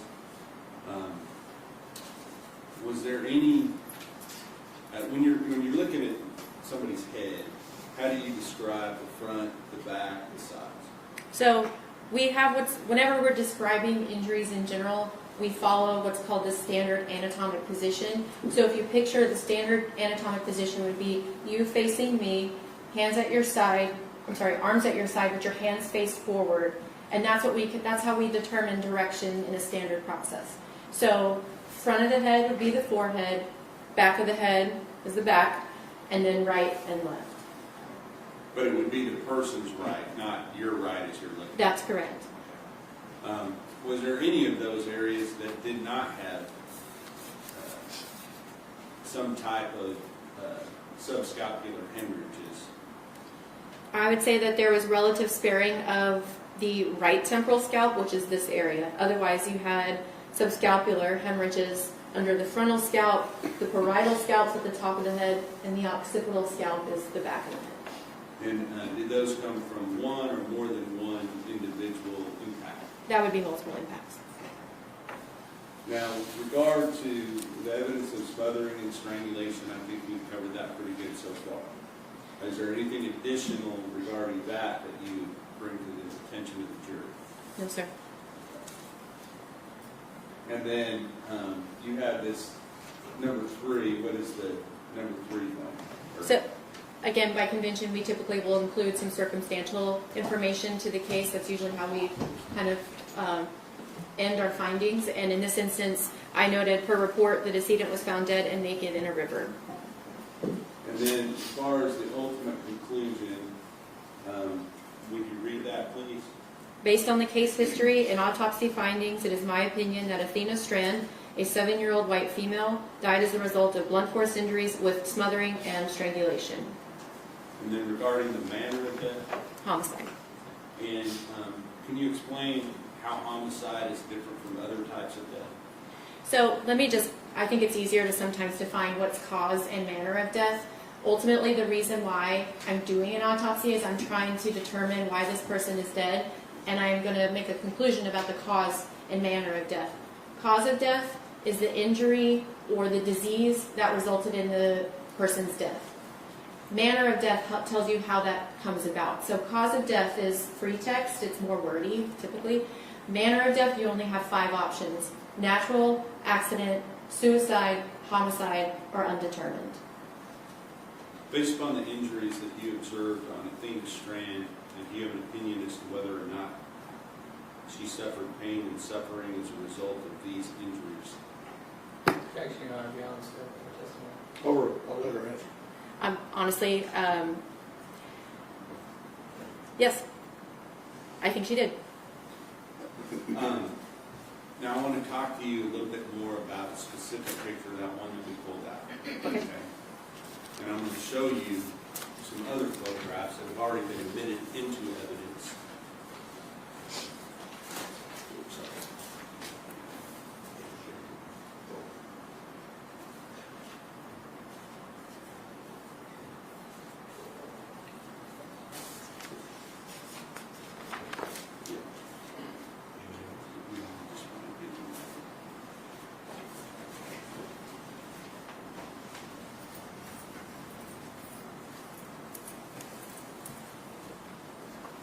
Dr. Dwyer, I am going to show you what's been marked as 4 different exhibits. State's Exhibit number 203, State's Exhibit number 204, State's Exhibit number 205, and State's Exhibit number 206.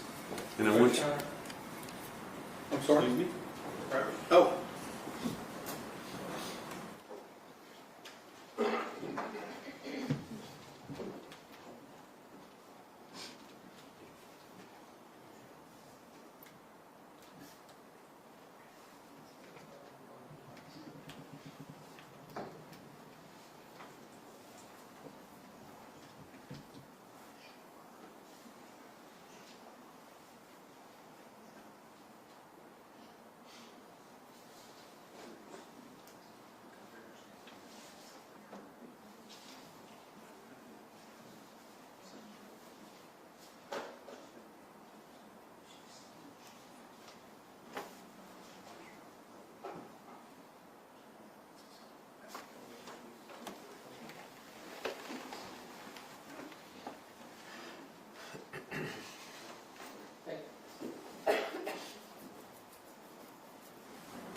Now, you weren't here when these exhibits were admitted, correct? No. But was there some type of a photograph of a shoe that was submitted through to the Southwest Institute of Forensic Science? Yes. That was contained within the autopsy photos, even though it wasn't taken as part of the autopsy? That's correct. Okay. And did you have a chance to look at that compared to the potential injuries in the case? Yes. Okay.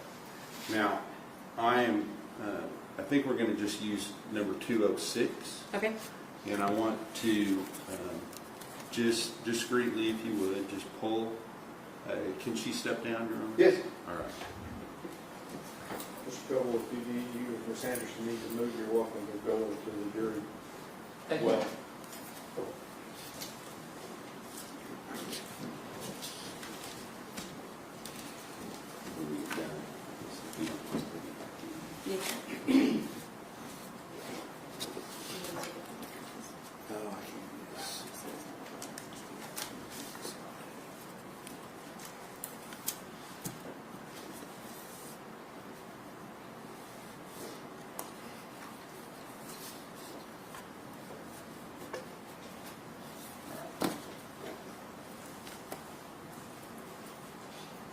Dr. Dwyer, I asked you to identify or to photographs that were taken during the autopsy, which of the photographs that you felt best represented with scale the tread patterns, is that correct? Yes, sir. And was that this photograph that's been marked as State's Exhibit number 245? Yes, sir. And then this photograph of a shoe tread pattern that has already been marked marked and admitted into evidence as State's Exhibit number 206. Just ask you if you were to compare, I'm not asking you to compare these two, but if you were to compare, do you feel like these would be objects that you would like to look at if you were to compare these? So, yeah, if I was going to, yes. Okay. I will ask if I can publish these to the jury. Yes, sir. All right. And I just want to make sure we're careful that we don't put them in front of anybody but the jury.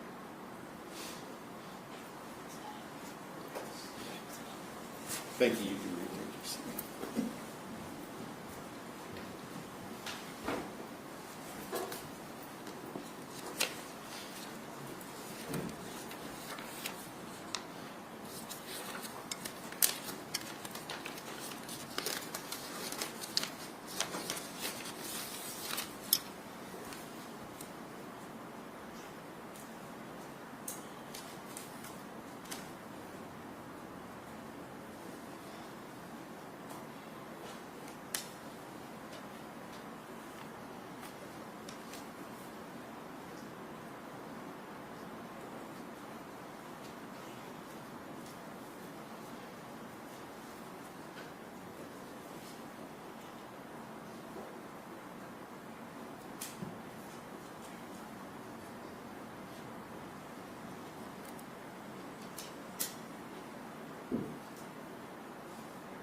What was that?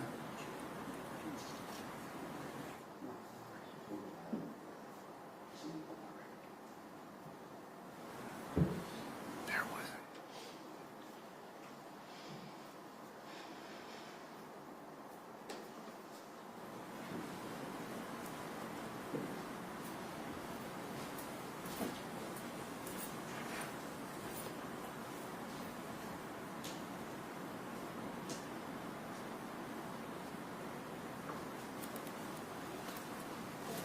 Thank you, sir.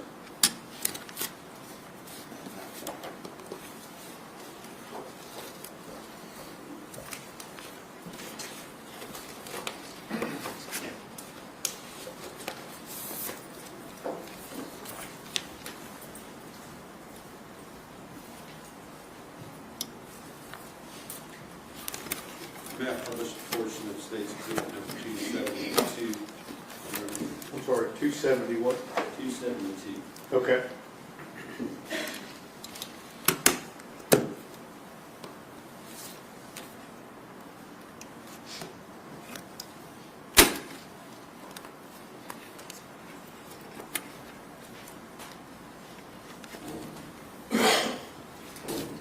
Page notes, State's Exhibit number 272, this would be page 3, I believe. Yes, sir. And is this document, while you were doing it, injuries that you observed on the face and head of the victim, Athena Strand, in this case? Yes, sir. And we're taking, it looks like a man in this picture, right? Right. It's a standard body diagram that we use on our cases. Gotcha. Okay, so I'm not going to ask you to go through these again, but these, if you take these in conjunction with the pictures, does it help explain the things that they're looking at? Yes, sir. Okay. And so, like you documented a moment ago, you said the right side of the head was free of the subscapular hemorrhages, is that right? Yes, sir. But there's still evidence of injury on the right side of the head. Yes, sir. And then the next page being page 4 of that same document. And does this diagram show all of the different evidence of injuries that are throughout the body of Athena Strand that she suffered in this case. Yes, everything but the head, because that's on the previous diagram. Yes. And then this part right here, where it's up and down like that, what does that represent? Those are the confluent abrasions that appeared post-mortem that I described previously that are on the back. But all the other injuries other than that would be ante-mortem, is that correct? Yes, sir. And then, I apologize, I didn't do this before, but I wanted to point out, where you talk about the tread mark patterns here, do you note that here on the nose area? Yes. And also over here on the cheek? Yes, sir.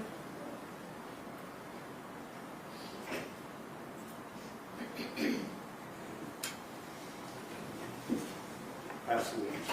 Cross-examination. Thank you, Ron.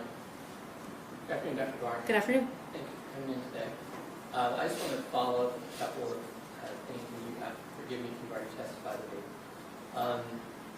From your autopsy report, for the external genitalia you found they were unremarkable, Correct. and the anus was also unremarkable, Yes, sir. and the perineum was unremarkable, Yes, sir. and that's the same area, right? All in the same area. That's the space between, for her, the vagina and the anus. Yes. Thank you. And you found no trauma to the vaginal labia, I did not know. and no trauma within the vaginal wall. That's correct. Vaginal hymen was present, Yes. intact, Yes. and unremarkable. Yes, sir. There was no trauma within the anus or the perineum skin. Yes, sir. And was it either you or the autopsy tech collected the sexual activity kit? The autopsy tech. And it was at that time during the autopsy? That's done at the beginning of the autopsy, yes. Okay. But I looked before she did the, before she collected. Yeah, I think you described how you began the autopsy by doing an overall view. Yes, yes. You had noted in the autopsy report that her teeth were intact, Yes. and there were no fractures within the bishop bones. Not that I, no, there were not. The hyoid bone and the laryngeal Laryngeal? cartilages were intact and unremarkable. Yes, sir. You also noted in your autopsy report that there were no broken or missing fingernails, Correct. and there were no fractures to the clavicle, ribs, sternum, pelvis, vertebral column. No? So you didn't notice any broken bones. No.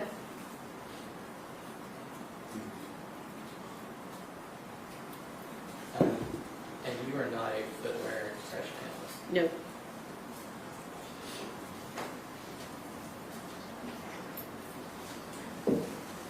How's it, Mr. Young? Redirect. Yes, Your Honor.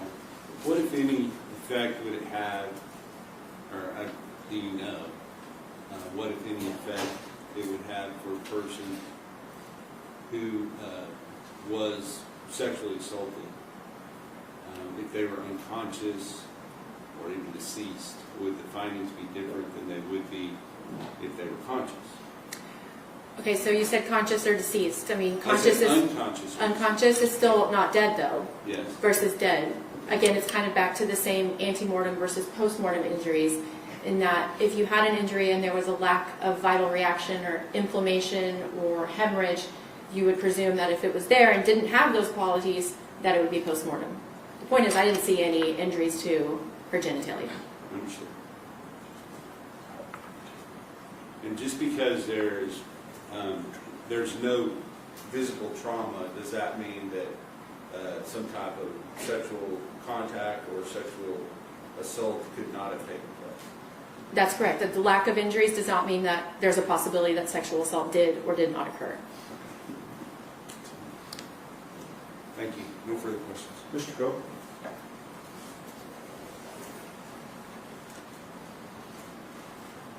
No, you're not. May this witness be excused subject to any potential recall? Yes, sir. Any objection? No. Thank you, Doctor. Thank you. Hang on just a minute, make sure you didn't grab something by mistake. No, this is, these are all. Okay. Yes. Okay.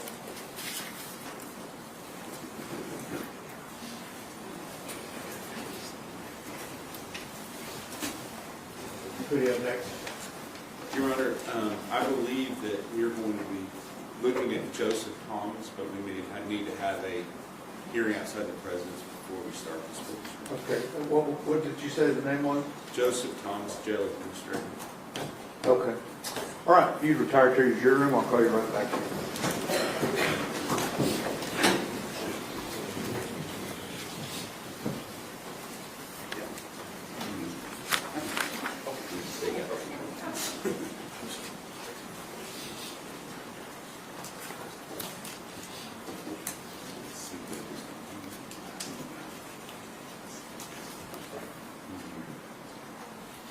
All right, everyone may be seated. Let me have the next.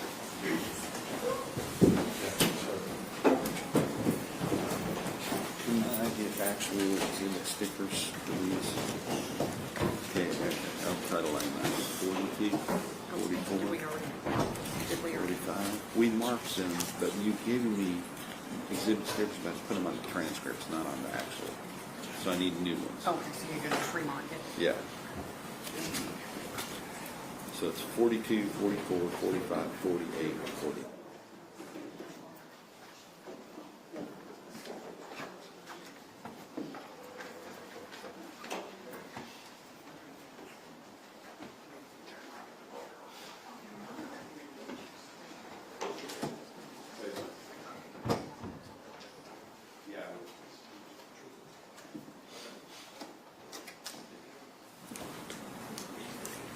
Good afternoon. Tell me sort of firm testimony, give this call to the truth, all truth, nothing but the truth. Rules of evidence that affects says you cannot be in court unless you're testifying. Once you have testified, don't discuss your testimony with anybody else except the lawyers, okay? Yes, sir. Okay.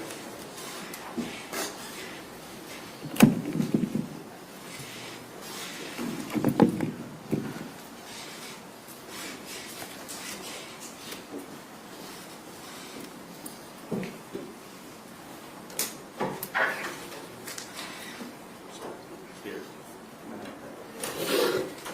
You don't want to see this.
Thank you.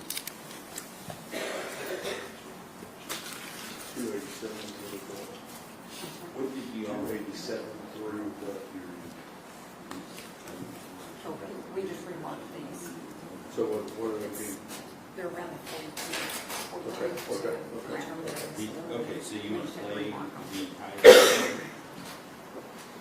We also need to lay the foundation. Yeah, for we the- can lay. Okay. Can I just approach the witness? Yeah, absolutely. State that, proceed. Well, identify the witness for purposes of the record. Your Honor, the state calls Joseph Thomas, who Okay. is, And record will reflect that I have sworn him in to testify truthfully.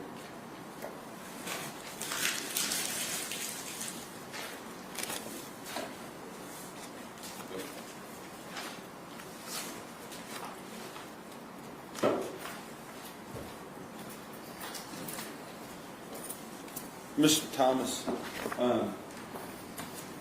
first of all, how you were employed? How are you employed? I'm the jail administrator of the Wise County Sheriff's Office. And as the jail administrator, are you also the custodian of records for all jail calls that are captured there at the Wise County Jail when inmates call out, or if they have visitations, things like that? Yes, sir. And were you asked to go to look at 5 separate recordings that were to confirm whether or not they were calls, true and correct copies of calls that were recorded at the Wise County Jail on either calls or visitations related to the defendant, in this case, Tanner Lynn Horner? Yes, sir. Okay. And first I'm going to show you State's Exhibit number 42. Now, if we can get all the documentation together if we needed to, but as far as when those calls occurred, but if I when you went over those, did you have an opportunity to look at what the time it was and make sure that that was one of those calls? Yes, sir, I did. So with regard to State's Exhibit number 42, was that a call that was made on December the 3rd, 2022, which was the day after Tanner Horner was arrested in this case? Yes, sir. Okay. And so I'm going to identify by when they were made, and then I'll ask you one question or a couple questions related to all of them. Then on State's 44, is that a call that was made on December the 14th, 2022, I believe about 11:24 a.m.? Yes, sir. Okay. Number 45, State's Exhibit, is that a call that was made on December the 15th, 2022, approximately 8:31 p.m.? Yes, sir. And State's Exhibit number 48, is that a call that was made on March 15th, 2023 at approximately 12:06 p.m.? Yes, sir. And then finally, State's Exhibit number 49, is that a call that was made on April the 21st, 2023 at approximately 8:50 p.m.? Yes, sir. Okay. And are each of these calls, as a custodian of record, I think you can answer these questions, are each of these calls made in the regular course of business there at the Wise County Sheriff's Office? Correct. For all inmates? Yes, sir. I shouldn't say the Sheriff's Office. It's really the Wise County Jail we're talking about. Yes, sir. And are they also kept, you may have a third-party company that stores them, but are they kept in the regular course of business? Yes, sir. Okay. And are they made, the time that the recordings are made, is that at or near the time of the matter recorded on those recordings? Yes, sir. And then finally, the persons with knowledge of the matters recorded on those recordings, the people who are actually recorded on the recordings themselves? Yes, sir. Meaning the caller and the call taker, or the visitor, both ends of the visitors. In addition to that, are there some auto notations that are done by the computer as far as the time that's left on the call, a statement that your call is being recorded, it's a warning to that effect? It depends on the call, but yes, sir. Okay. So if there's an additional electronic type voice, that's what we're listening to, correct? Correct. And I believe that all of these calls are between Tanner Horner, and it may be visitations on at least one of the incidents, Tanner Horner and Melissa Horner, his mother, Tanner Horner and Jackie Harbison, his grandmother, or Tanner Horner and Cassie Waite, his girlfriend. Correct. Okay. With that, I would offer these into evidence with that understanding, and then play them for the jury. Okay. Can I take the witness? Yes, yes, ma'am. What is your title, please? Jail administrator. Okay, jail administrator, Mr. Thomas. So Yes, are you ma'am. a sheriff, or is Mr. Thomas okay? What's that? I want to make sure that I afford you the respect that you've earned, so are you? Oh, Mr. Thomas is fine, ma'am. Okay, thank you. Mr. Thomas, you are not able to identify the voices on that recording, are you? No, I can identify at least one of the voices on the recording. But you can't identify the other voices, can you? No, ma'am. You were also, well, let me back up. Wise County Jail contracts with a third party in order to make jail calls available to the inmates. Is that correct? That is correct. And in Wise County's case, do they use Securus or do they use Correct Solutions? What is the third party? Correct Solutions. And so all of the recordings are on the Correct Solutions software or through their programs? I would assume they have a server placed somewhere that they keep the audio on. And so the person who makes the call pays not Wise County, but this third party, right? Correct. And it's the third party that has the actual raw data of those phone calls, correct? Correct. Which I have access to. Your Honor, at this time, we would object to these calls coming in on a number of grounds. Number one, he is not the proper custodian of records. For these calls, he stated that while he may have access to them, they actually are serviced by Securus, or in this case, Correct Solutions. So the custodian of records for these calls, in order to lay the proper foundation, would be Correct Solutions. Second of all, he said that while he might be able to identify one of the voices, he cannot identify the second voice on these calls, therefore making that hearsay. And again, just because even if it was to come in under a business records exception, the records themselves are subject to the rules of evidence. And in this case, it's hearsay. Those objections would be overruled, and if offered in the presence of the jury, I would admit states 42, 44, 45, 48, and 49. You may have a running objection if they're offered and admitted. Anything else we need to do outside the presence of the jury with this witness? Yes, Your Honor. I would also say that he cannot identify parties, then I would ask that we have a motion in limine to prevent him from guessing who those third parties might be, and also ask that the state not inform him who those third parties might be. That's granted. If he can identify the second person, that's fine, but if not, don't give any additional information. Yes, sir. And lastly, when we were told that Mr. Thomas would be here, we had asked the state to ask Mr. Thomas to bring us any disciplinary write-ups that Mr. Horner may have had, and I just would like to inquire whether or not he brought those write-ups with him. He has not received any disciplinaries while in my custody. Okay. All right, we ready for the jury? Yes, sir. Okay, let's go.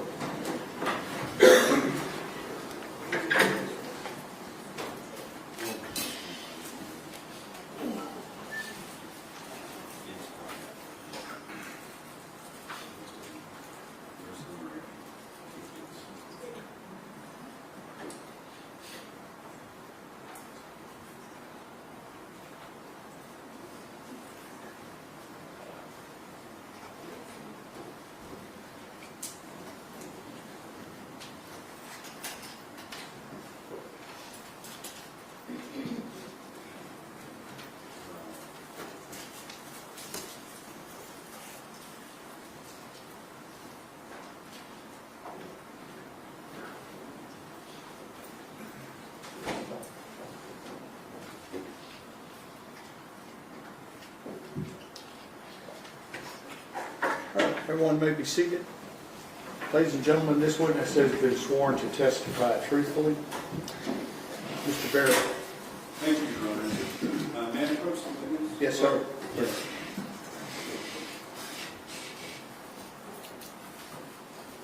Mr. Thomas, would you please tell the jury what you do for a living?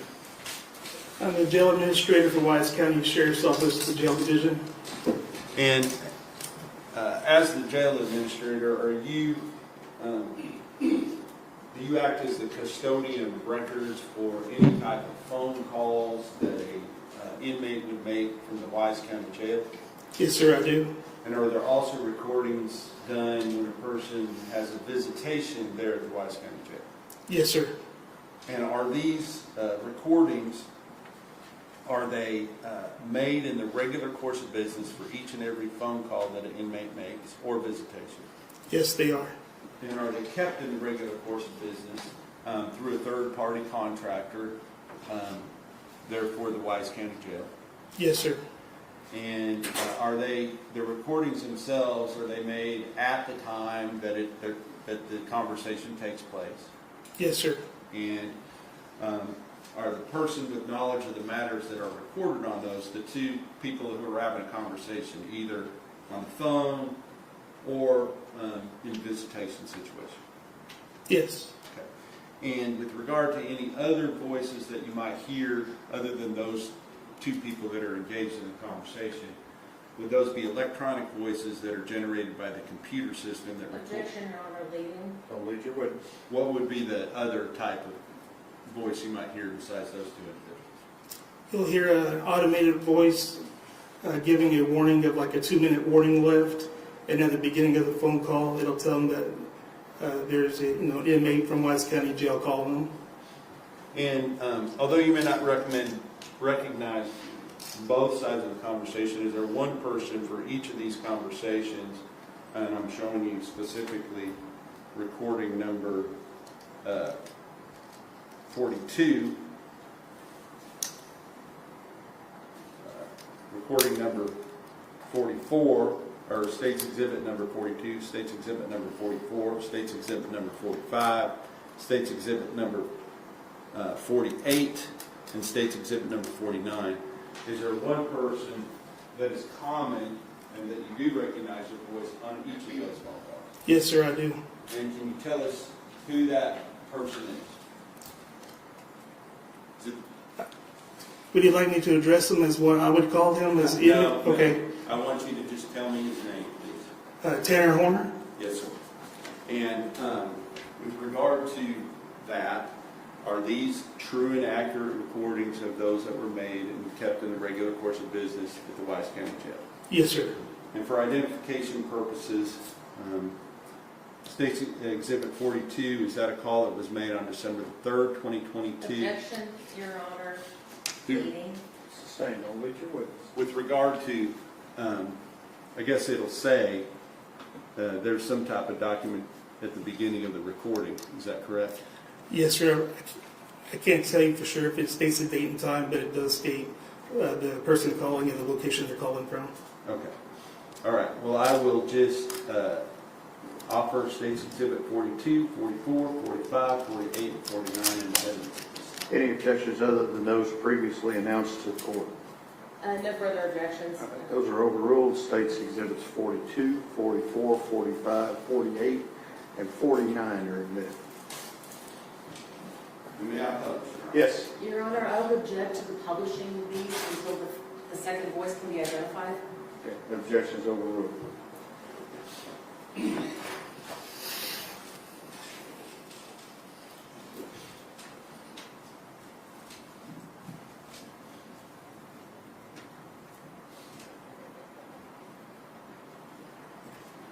For purposes of the record, Your Honor, at this time I'm publishing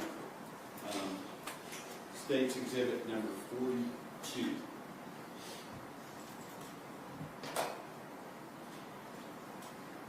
Hello.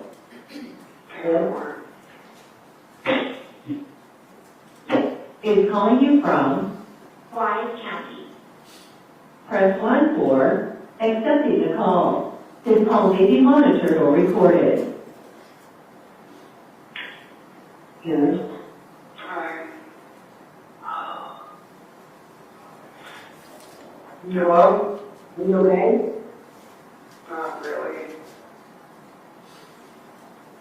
You want to tell me what happened?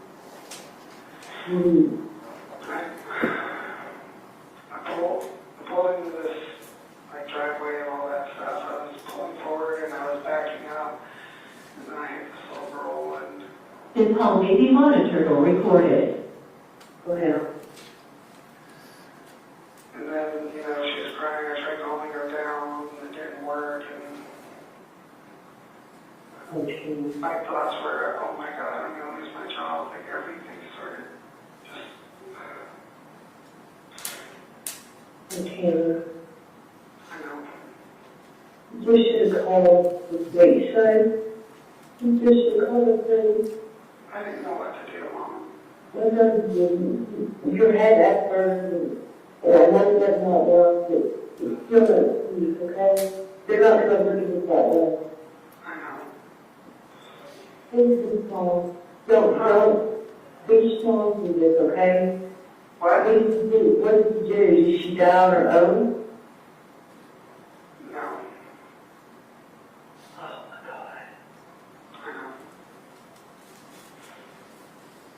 I can't get her, like Cassie hasn't even tried calling me up here, like Yeah, she wanted to take the car. Do you want her to have that car? yeah. Did you confide in her What? about this? Did you tell her that? No. I mean, she was really freaking out about it. You have 3 minutes remaining on this call. Left this call. So was it you guys who tried calling bail or whatever it was called? Yeah, How much was it? 1.5 million. Are you kidding me? Oh, no. No, they're mad. And let me tell you something, that the task force, the FBI was here. They ransacked the house. They ransacked your place back there. They threw me and Nicholas down on the floor, and they almost threw me down. They fucked up everything. And Karen, I just hope you didn't do nothing weird to that little girl. I did. Okay. Okay. I didn't think you did. I just know it. I know how you handle it. Well, honestly, with my medication, I barely even have the libido as it is. Yeah. I mean, I didn't do anything like that. I didn't think so. I didn't think you were a pervert. You know what happened to me with that little girl. You know,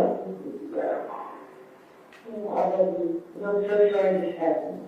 I'm so sorry you did that. That poor little girl. That poor baby. I know. I want you to pray for her and her family. I know, Mom. Can you get a hold of Cassie, please? You have her number. Just talk to her, tell her I would like to hear from her. Okay, I will. I just talked to her. This call may be monitored or recorded. She's moving to her dad's for a couple weeks, so. Is she bringing the baby with her? I'm sure. Well, I'm sure. Hannah, I'm so sorry. Your call will end in 1 minute. 1 minute. Were you listening to that music when you ran over your little girl? Yeah. Oh, The music hopeless and that truck doesn't have a backup camera. Well, it has a backup camera, but it doesn't work. It hasn't worked for like 2 months. oh.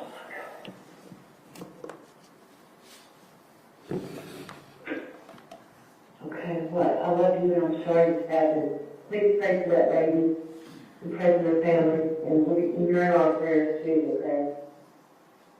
Don't know how much gets out to, but Don't hurt yourself. Don't hurt yourself. tell Cassie I love her. Okay. We love you too. Give Chester all my love. All my fucking love, babe. Okay. Tanner, be strong, okay? I know. It's not the end of the world, okay?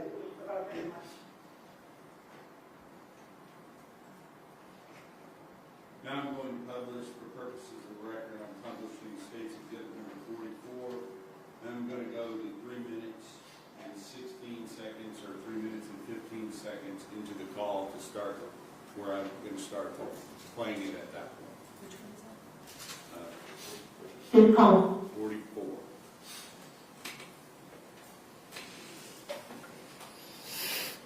This call, maybe?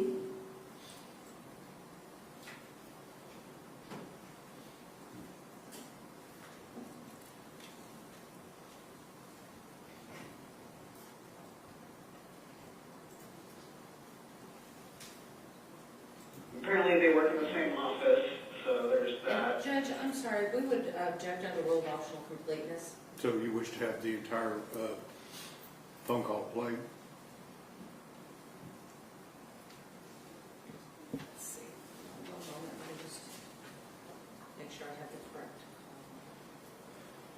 Yes, Your Honor. Okay. Mr. Berry, if you play the entire phone call.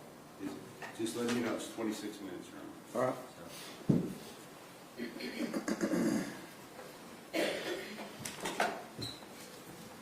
This call may be monitored.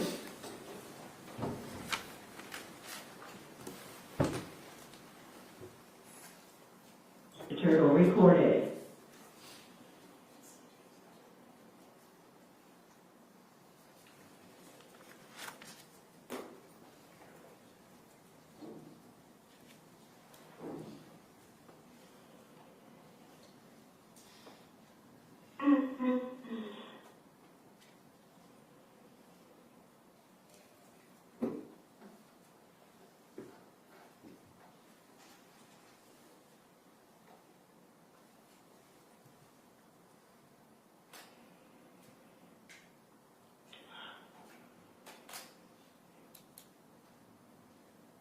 Ooh, what's your fingers? Ooh, you must smash your finger.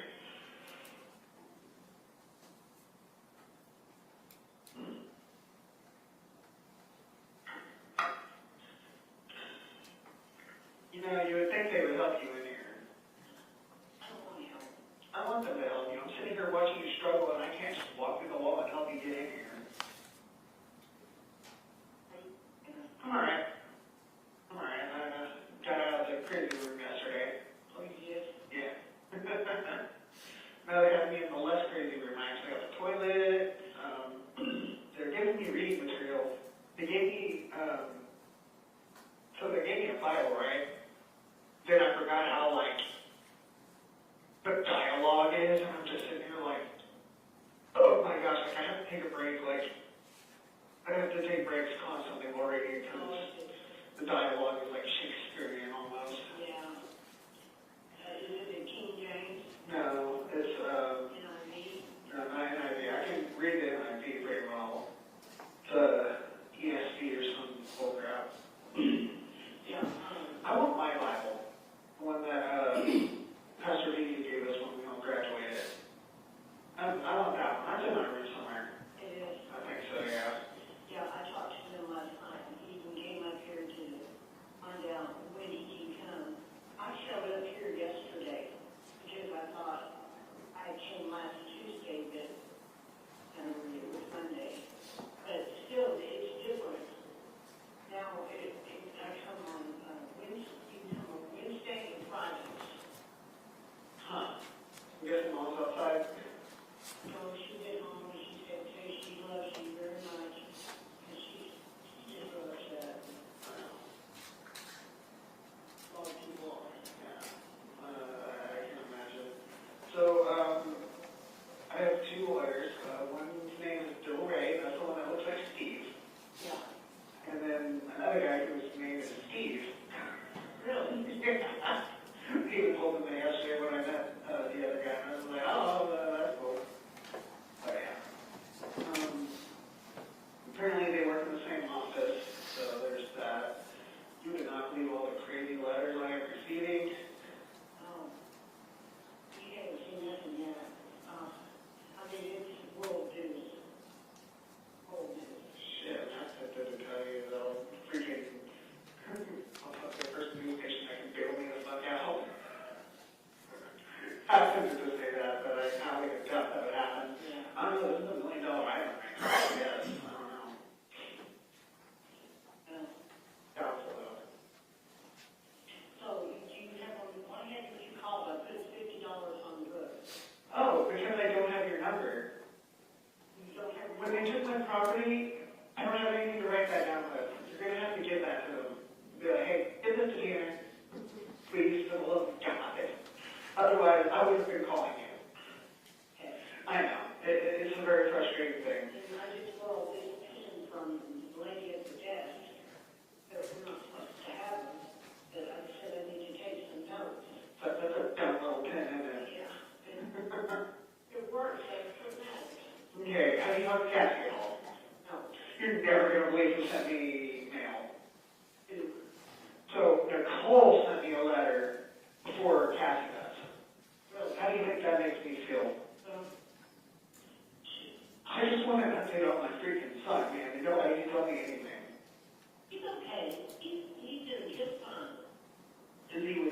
Who is he with? He's with Grandma. Of course. What do you think you paid for it?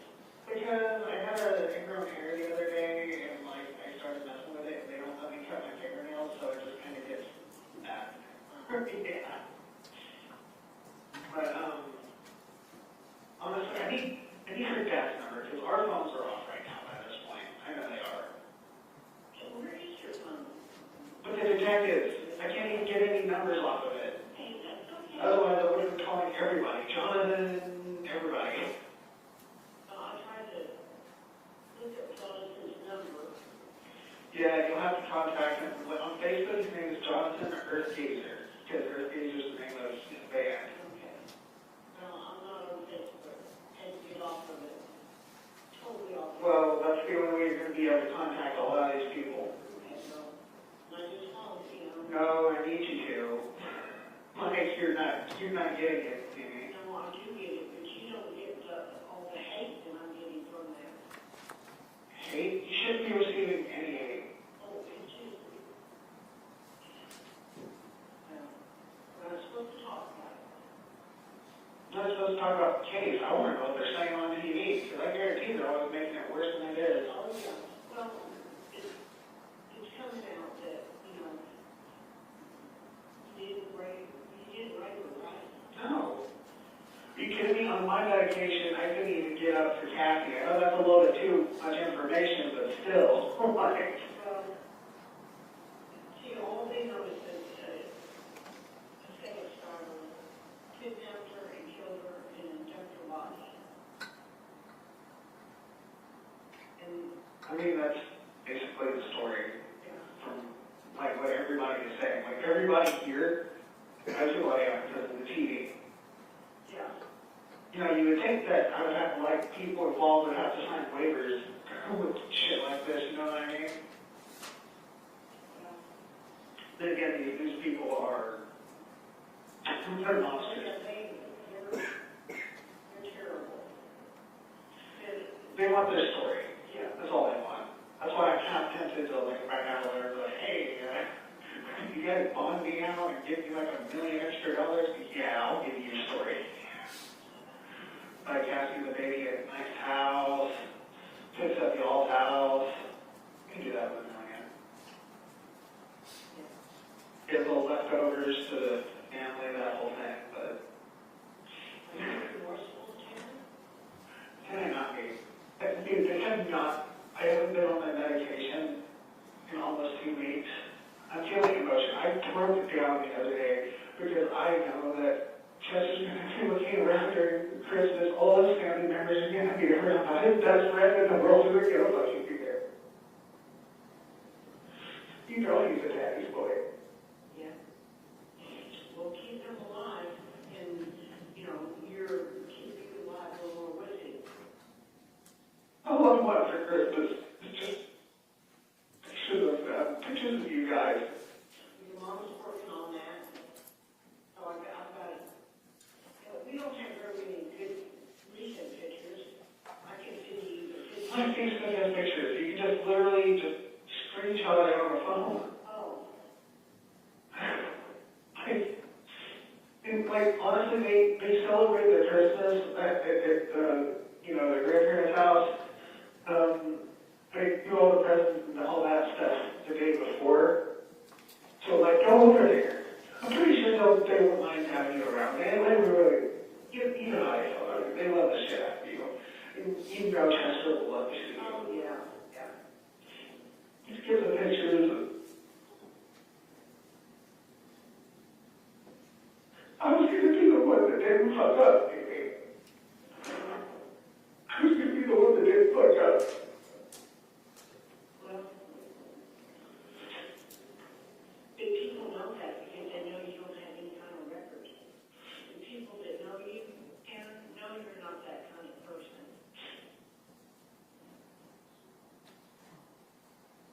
I'm sorry.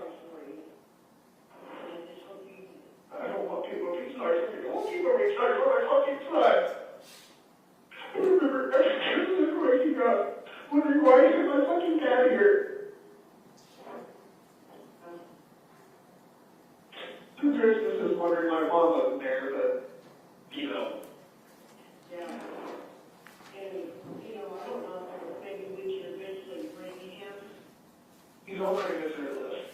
But it has to be a third party, and that means it has to be Kathy, because I know for damn sure Carrie's not gonna bring him up here. So it has to be Kathy. She won't even talk to anybody apparently, so. Nicole is freaking giving me mail, and she's not. You know, I think they reached out to her, to ask questions about people. Well, if it's the detectives, no. If it's my attorney's office, that's the only person that she should talk to is my attorney, or somebody from my attorney's office. Like, that's the only person anybody should talk to, for my attorney. The Texas Rangers were asking about, and they were questioning. Then decline, because that sensitive information has to do with my attorney. So it's all recorded, and then it says something to your lawyer. Was he here a while ago? Yesterday. There was a bunch of people in here. I mean, the parking lot was full. It's all leaving. Oh, But you need to write down Cassie's dad's number at least, because I know you have that. yeah. So write that down when you try to give them the paper to put it in my property, so I can have that number as well, so I can at least try. If I can at least try to contact Cassie and just give me an update, tell her how I feel. Okay. I know, it kind of got pushed the end. This end. Yeah. Oh. Yeah. Trust me, I wrote you guys a letter on using one of those, making it hurt so bad afterwards. Like years of that guitar playing, and playing drums, and playing video games came back all when I was writing with that little itty piece of crap pen. Oh, Yeah. But the people like, have you talked to Jerry at all? Jerry. Yeah. And you think he might be able to do something, but I doubt he would. Especially with how much Bill talks shit about me at the end. me too. I love Pablo, but man, that was vindictive and uncalled for. It's how he is. I mean, he was like that. His, husband's mother died. Yeah, Sammy. Yeah, it's all about that. And, Josh Sullivan. Yeah. Your son said you received a letter from him. I think he wants to write me, because he's been there before. I've never been in jail like this before. So like some of the jailers get really annoyed with me. The others are just like, okay, you've never been here. Like one jailer in particular, one of the sergeants hates me. I spilled a drink one time and she literally told me, well, better lock it up. Like, he hates me. Like, treats me like I'm not fucking human. But again, you need to write down her dad's number. So I can have that, so I can at least try to contact her. Like that, a lot of things will go a lot smoother as far as getting numbers and stuff like that when I can get a hold of Kathy, because Kathy knows how to get a hold of all the people I know. Like, I mean, okay, so I'll just tell her that. I mean, if I will text her, I'll call her first and see if she'll answer. well, just write down her dad's number. Okay, you know, I don't know that I have his number. Yeah, you do. You talked to him before. Huh? You talked to him on the phone. I know, but it's on Facebook. Then reactivate your Facebook just so you can message him. Please, for the love of God, this is... Hey. Sorry. I just want to talk to her. I understand. I just want to see my son. Kathy is the only chance I have of seeing my son.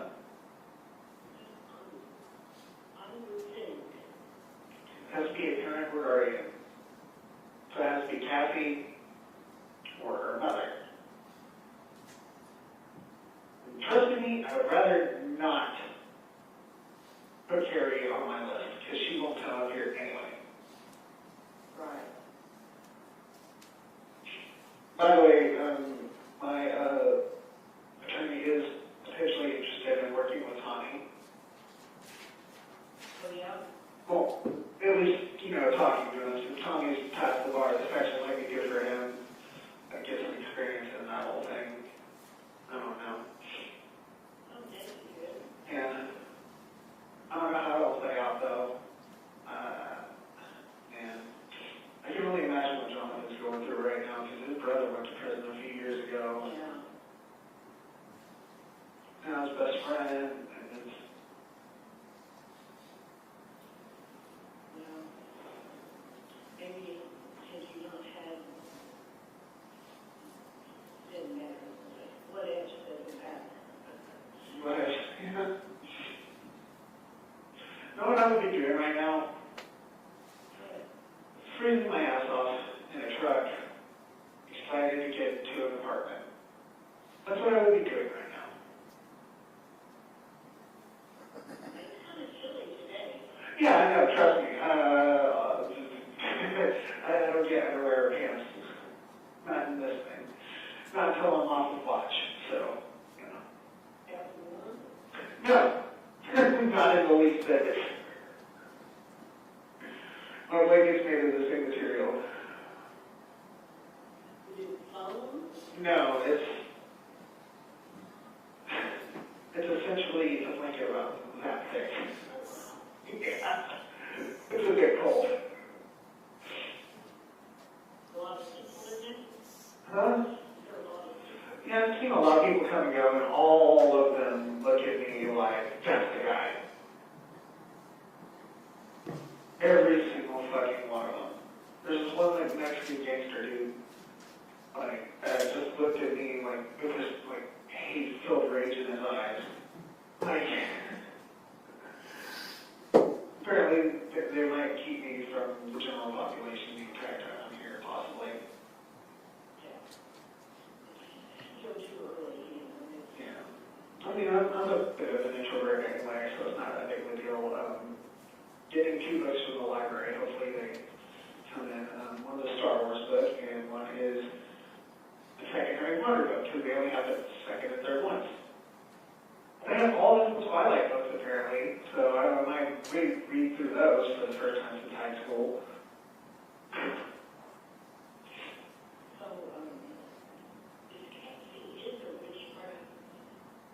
That was really random. Why do you say that? Because the mom found a book back there, and she's feeding the cat, and that cat's gaining weight. Did she not take the cat with her? Did she take Draco? Yeah. Oh, I never thought I'd say this. I kind of miss that little shit. I miss this stupid happy little face when I walk in the door. Oh my god, here, oh my god. Oh, yeah, got rid of George and Maya. I wrapped them up in a box and put them on the doorstep. Not really. Oh, it's not this. Your mom gave them to the nurses at the methadone clinic. After they saw them, they go, oh, we want them, and so.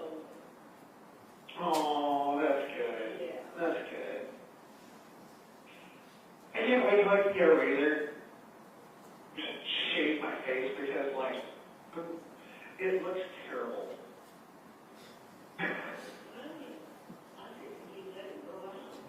No. I want to be clean cut because then shit like this happens. You know what I mean? I think it looks pretty bad all the way. Yeah. I know. Well, I just want you to know that many people asking about you, they're concerned about you. Who? Like, these are people you need to send my attorney's way. He needs many character witnesses. Oh, well, we will, as soon as he tells your mom, she's always wanting to get a hold of you, because she doesn't think he's doing enough, but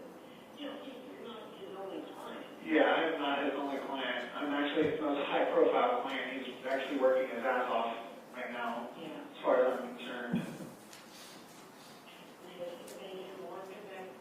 Yeah, that's why I'm out of the cuckoo room. Sometimes I can't get a toilet. But hey, do not take toilets for granted. Do not. I even have a little water fountain. But yeah, he was asking me to even write down some names and stuff of, you know, people that could be character witnesses. I have Kristen and Charlie down. I have, that's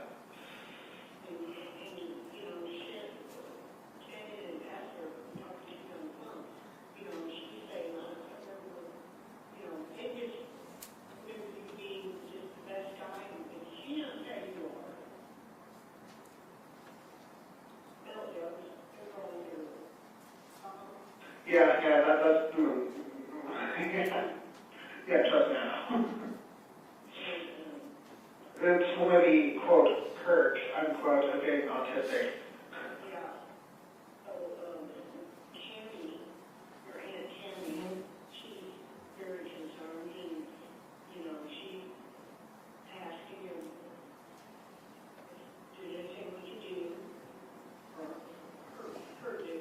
Well, unless she has $1.5 million in assets and $150,000 in cash, there's really not much she can do except pray for me.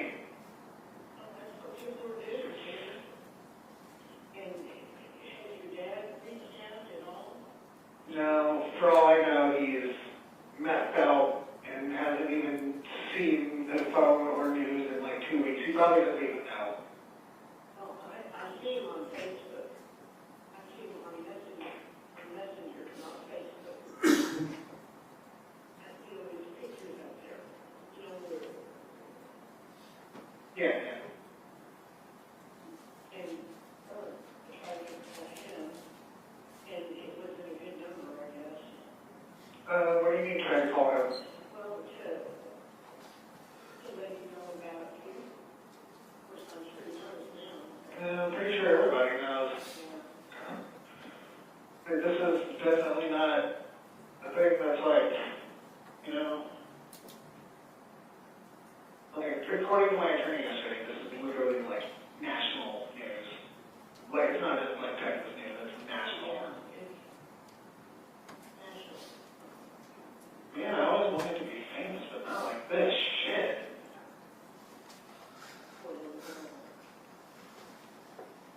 I feel bad for the family. Well, Jason can apologize. And of course, they're telling us not to reach out to him yet, because too soon. Yeah, it is definitely too soon.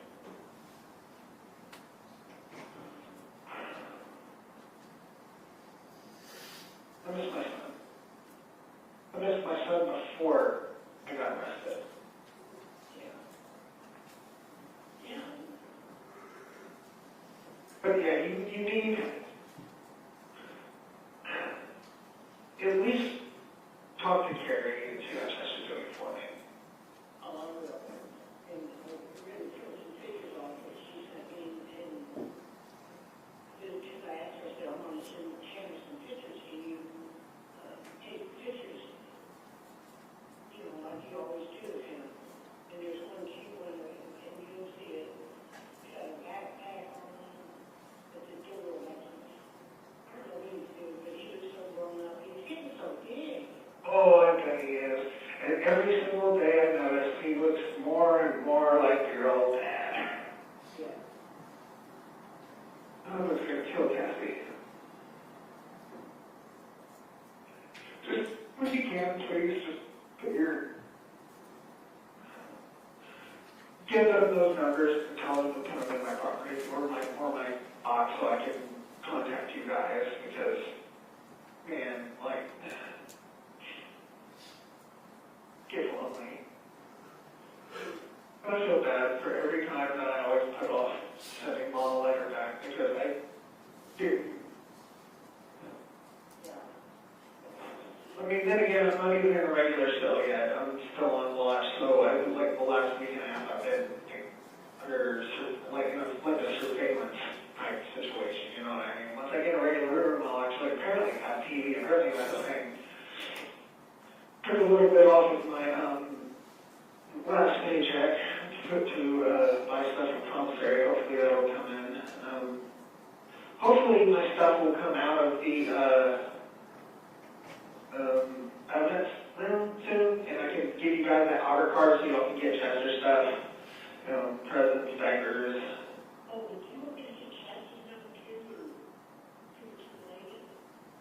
I mean, you can try, but our phones are off right now.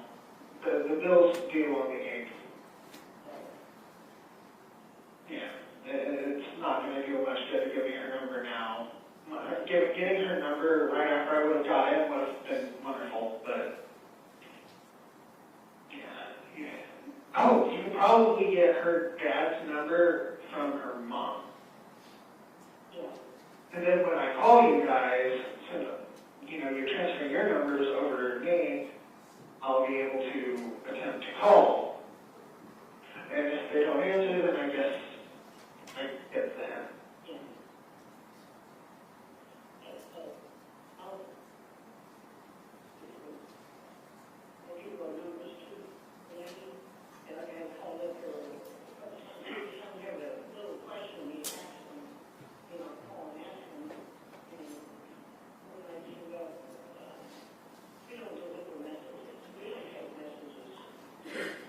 No, I remember who that was. That's the lady that hates me.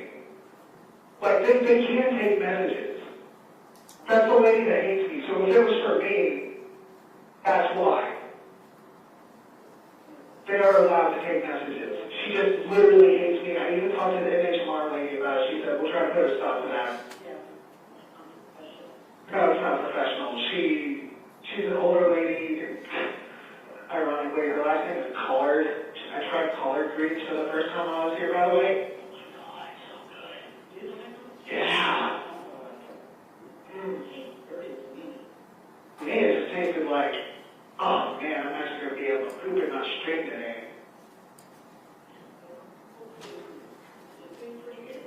No. So I was looking up finger foods before I get HMR, right? You know what they give me? Applesauce. Biscuits and gravy. That was breakfast yesterday, okay? You know what I had to eat the applesauce with? They had a scoop with a biscuit. Yeah, I know. I'm just glad I'm getting some reading material from the library, because holy crap, I need to put my head in a good fantasy book. I mean, I need to get myself detached from reality a little bit. But, yeah, as for the books that Mom's asking about, I just need like one on like, chakra meditation and stuff. That way, I can, it helps when I'm having like an anxiety attack. Because, being stuck in a box, you're gonna end up getting a little bit of anxiety. When I start getting that anxiety, I'll like sit down, meditate, try to block everything out, relax, it helps. But sometimes I have a little bit of trouble staying focused on that. So that's why I kind of want some books on it. That way I can learn how to be a little bit more focused on it. And this is going to sound very, very childish, but they should have box sets of the Dragon Ball Z manga. Manga is basically Japanese comic book. But like they have sets like chapters 1, 2, and 3, and then 3, 4, 5, stuff like that. That would be a lifesaver. Dragon Ball Z, not Dragon Ball, not Dragon Ball GT, not Dragon Ball Super, Dragon Ball Z. The Z is my ultimate favorite.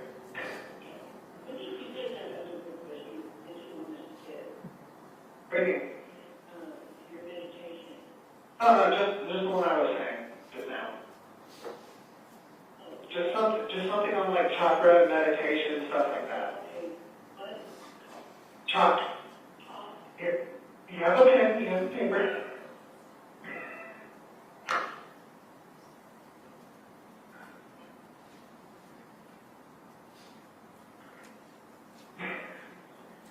So like, shit, I forgot. C-H. Have trouble?